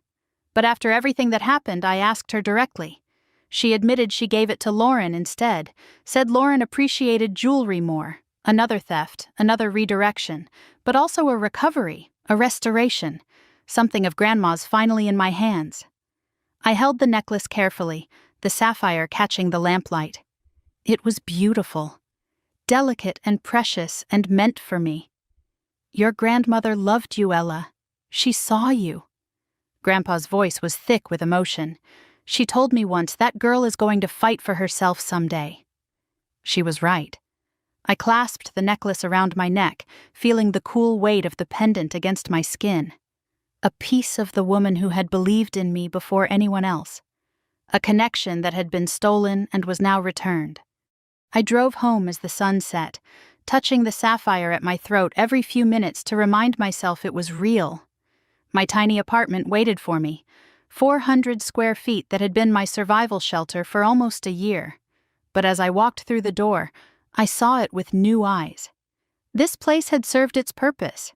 It had been affordable when affordable was all that mattered, but I didn't have to settle anymore. The settlement payments would continue for 3 years. I could afford something bigger, something chosen instead of survived. I looked at the bicycle leaning against the wall by the door, the rusty 10-speed that had started everything. For months I had been unable to touch it, unable to throw it away. It was evidence, a reminder, a wound. But I didn't need reminders anymore. I had the legal documents, I had the settlement agreement, I had the truth, acknowledged and compensated. Tomorrow, I decided. Tomorrow I would donate the bicycle to someone who actually needed it. I would start looking for a new apartment. I would begin building a life that was chosen, not endured. My phone buzzed with one more message. From Dad this time. Direct, not through Grandpa. Ella, I know I don't deserve it, but I'd like to see you. Just to talk. Coffee or a walk, whatever you're comfortable with. Whenever you're ready. If you're ever ready. I'll wait. I read it twice. No pressure, no demands, no manipulation, just a father asking for a chance. The father who had broken ranks and told the truth. Who had apologized publicly and was now paying the price privately. I didn't respond tonight, but I didn't delete it. I saved it next to Lauren's message. 2 olive branches from the wreckage of my family. Before bed, I touched the sapphire pendant one more time. Grandma's necklace, Grandpa's belief, my own strength. Maybe forgiveness was possible. Someday. Maybe some relationships could be rebuilt on honest foundations instead of lies. But first, I needed to build myself. A new home, a new life, a new story. One where I wasn't the forgotten daughter. One where I was the woman who refused to be forgotten. I turned off the light and lay in the darkness, thinking about tomorrow. Apartment hunting, bicycle donation, maybe even car shopping, something modest, but mine. The future wasn't scary anymore. It was open, and for the first time in 30 years, it belonged entirely to me. 3 months had passed since the mediation, and I woke on a February Saturday to sunlight streaming through tall windows I had chosen myself. My new apartment in Portland's Pearl District was nothing like the cramped studio I had survived in for almost a year. 1,100 square feet of space with exposed brick walls and a kitchen large enough to actually cook in.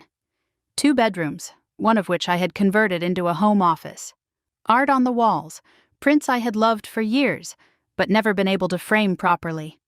Furniture I had selected, not salvaged from thrift stores out of necessity.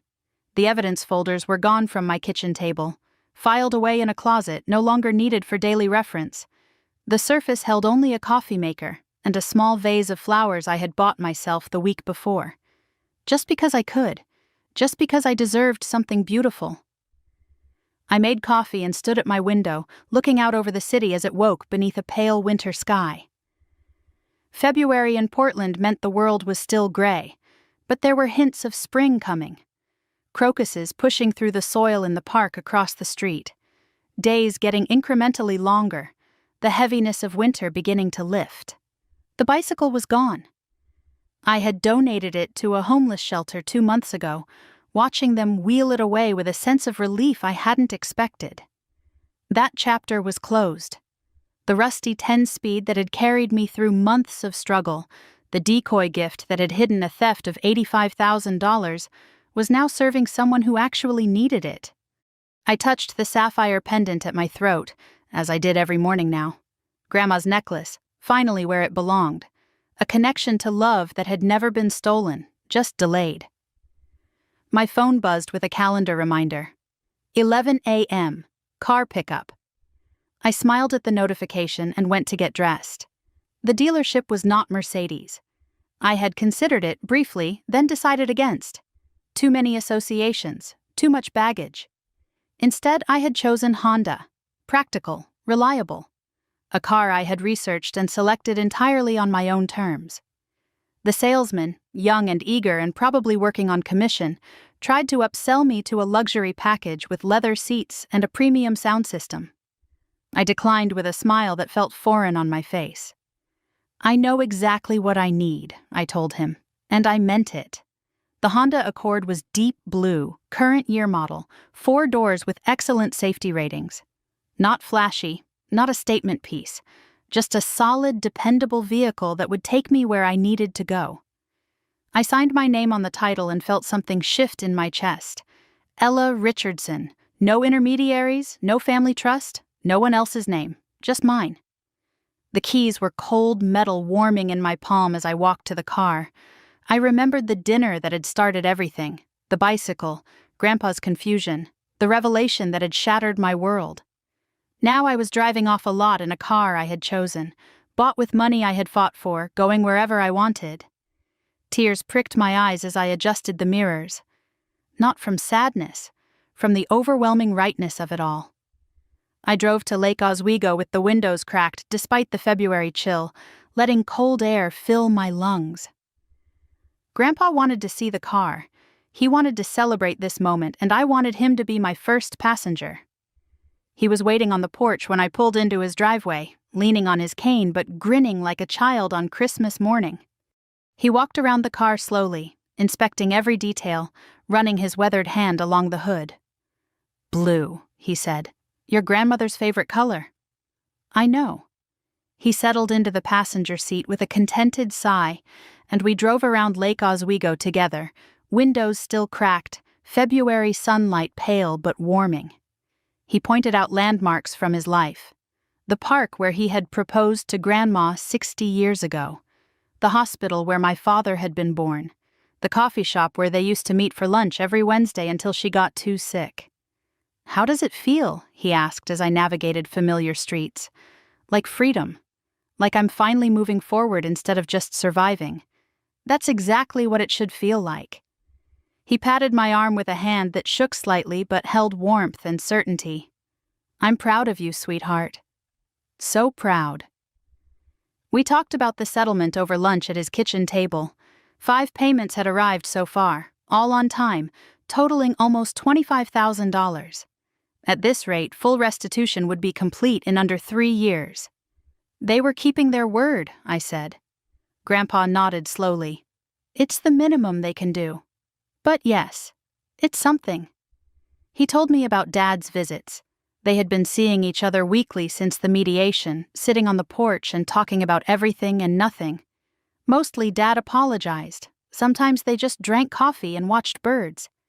"He's trying," Grandpa said, "really trying. I know, he's been texting me, asking if we can meet." "And will you?" I hesitated, the familiar conflict churning in my stomach. Dad had lost so much because he chose truth at the mediation. His marriage was effectively over. He was living alone for the first time in decades. He had broken from Mom and Lauren to stand with honesty, and that had cost him everything. It didn't erase 10 years of watching me struggle while he held the solution, but it meant something. "I think so," I said finally. "Soon, maybe." Grandpa smiled. "That's more than I expected."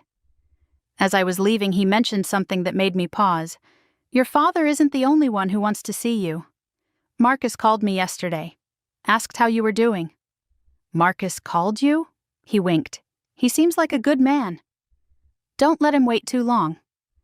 I met Marcus at our usual coffee shop that afternoon, the small independent place that had become our neutral ground over the past months. We ordered our usual drinks and settled into our usual booth, but something felt different today. There was an electricity I hadn't noticed before, or maybe hadn't been ready to feel. He noticed the car immediately. "You drove here?" "I did." "Want to see it after?"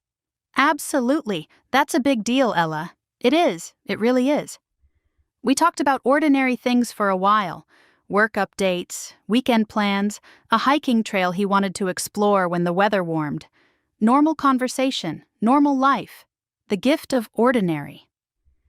Then Marcus set down his coffee and looked at me with an expression I couldn't quite read. "I have a confession." "A confession?" "I called your grandfather yesterday." I kept my face neutral. "I heard." I wanted his blessing. His blessing for what? He took a breath, and something in his eyes shifted from nervous to determined. "To ask you to dinner. We get dinner all the time. Not like this. Not as more than friends." The words hung in the air between us, charged with possibility. "I've been waiting," he continued, "giving you space, letting you heal. But I don't want to wait anymore. Ella Richardson, will you go on a real date with me?" My heart didn't race with anxiety. It swelled with something warmer, steadier. This man had seen me at my lowest. He had listened without judging, supported without expecting anything in return. He wasn't family, and maybe that was exactly why I trusted him. "Yes," I said. Simple and clear, no hesitation. His smile could have lit the whole coffee shop. "Friday, 7 o'clock, I'll pick you up." "You know where I live?" "I do. Nice neighborhood, by the way." We both laughed, and something new began. As we walked to the parking lot, my phone buzzed with a text from an unexpected source. Mom, her first contact since the mediation. I stopped walking and stared at the screen. Ella. I know I have no right to ask for anything. I know what I did was unforgivable. I'm not asking for forgiveness. I'm just asking if you'd be willing to talk someday. Not today, not tomorrow, whenever you're ready. If you're ever ready. I miss you. I miss my daughter. I know I don't deserve to, but I do. I read the message twice. It sounded different from Lauren's apology, vaguer somehow. No acknowledgement of specific wrongs. No mention of the decade of theft. Just, I miss you and I know what I did. Safe words that admitted guilt without details. I didn't delete it, but I didn't respond either. Mom had been the enabler, the one who executed Lauren's requests year after year, who lied to Grandpa's face, who watched me struggle and shrugged. I wasn't ready for that conversation. Maybe I never would be. Marcus waited patiently by my car, not asking questions, just being present. I put my phone away. "Everything okay?" "No, but I will be." He nodded and kissed my cheek, light and respectful and full of promise. "Friday," he said. "Friday." I watched him drive away, then sat in my new car and scrolled to Dad's last text, the one I still hadn't answered. Before I could overthink it, I typed a reply. "Coffee this weekend? Just us. Let me know when you're free." Sunday morning, I met my father at a coffee shop neither of us had ever been to. Neutral territory. No memories, no associations. Just two people trying to find common ground in the wreckage. He looked older than I remembered. Thinner. The separation had taken its toll, but his eyes were clearer than they had been at the mediation. Less shame, more quiet determination. "Thank you for coming," he said as we sat across from each other. "I didn't expect you to say yes, I almost didn't." "I know." The conversation that followed wasn't easy, it wasn't comfortable. But it was honest in a way we had never been. He didn't make excuses or blame Mom or Lauren. He took full responsibility for his part in what had happened. "I knew it was wrong," he told me. "Every time. I knew. But it was easier to go along than to fight. Your mother and I became something I don't recognize. And Lauren, I failed her too by letting her become this person. But mostly I failed you. By pretending you didn't need what you needed. I can't forgive you yet," I said. "I'm not asking you to. But I can try to understand. Maybe. That's more than I deserve." We finished our coffee and he asked if he could call sometimes. I said yes, within limits. We weren't healed, but we were talking. And that was the first step. That evening, I stood at my apartment window and watched the sun set over Portland. The city lights began to twinkle below, and I took stock of everything that had changed. New apartment, new car, a date with Marcus on Friday, first conversation with Dad, a boundary with Mom that felt right instead of cruel, Grandpa healthy and happy and proud, settlement payments arriving like clockwork. I touched Grandma's sapphire pendant and thought about the journey that had brought me here. From thanking my grandfather for a bicycle to claiming $177,000 that had always been mine. From being the strong one who got overlooked to being the woman who refused to be erased. I had lost a sister. Maybe forever. Maybe not. I had lost the mother I thought I had. I had lost the family I believed in. But I had found something more important. I had found myself. I used to believe that being strong meant suffering in silence. That not needing anyone was a virtue. That being the easy daughter made me a good person. I was wrong. Strength isn't about carrying weight no one asked you to carry. It's about setting it down. It's about saying this isn't fair when it isn't. It's about claiming what belongs to you, even when your own family tells you that you don't deserve it. They called me the strong one. They used it as an excuse to overlook me, to steal from me, to choose someone else every single time. But they were right about one thing. I am strong. Strong enough to uncover the truth, strong enough to fight for justice, strong enough to rebuild my life from nothing, and strong enough to walk away from people who only loved me when I made their lives easier. If you're listening to this story and something resonates, if you've ever been the one who was overlooked, the one who was told you could handle it, the one whose needs were invisible, I want you to know something. You deserve more than being strong for everyone else. Sometimes being strong means being strong for yourself. It means drawing lines, demanding respect, walking away from people who only take. That's not selfish. That's survival. That's self-worth. That's justice. If this story touched you, I'd love to hear from you. Leave a comment telling me about a time you stood up for yourself, or a time you wished you had. Your story might be exactly what someone else needs to hear today. And if you want more stories like this, stories about resilience and family secrets and ordinary people finding the courage to claim what's theirs, make sure you hit that subscribe button and turn on notifications so you never miss the next chapter. Because everyone has a story worth telling. Maybe next time it'll be yours. Thank you for listening. Thank you for being here. And remember, you are worth fighting for. I touched the sapphire pendant one last time, turned off the living room light, and walked toward my bedroom, toward rest, toward tomorrow, toward whatever came next. For the first time in 30 years, I wasn't afraid of the future. I was ready for it. This story is fictionalized for dramatic effect.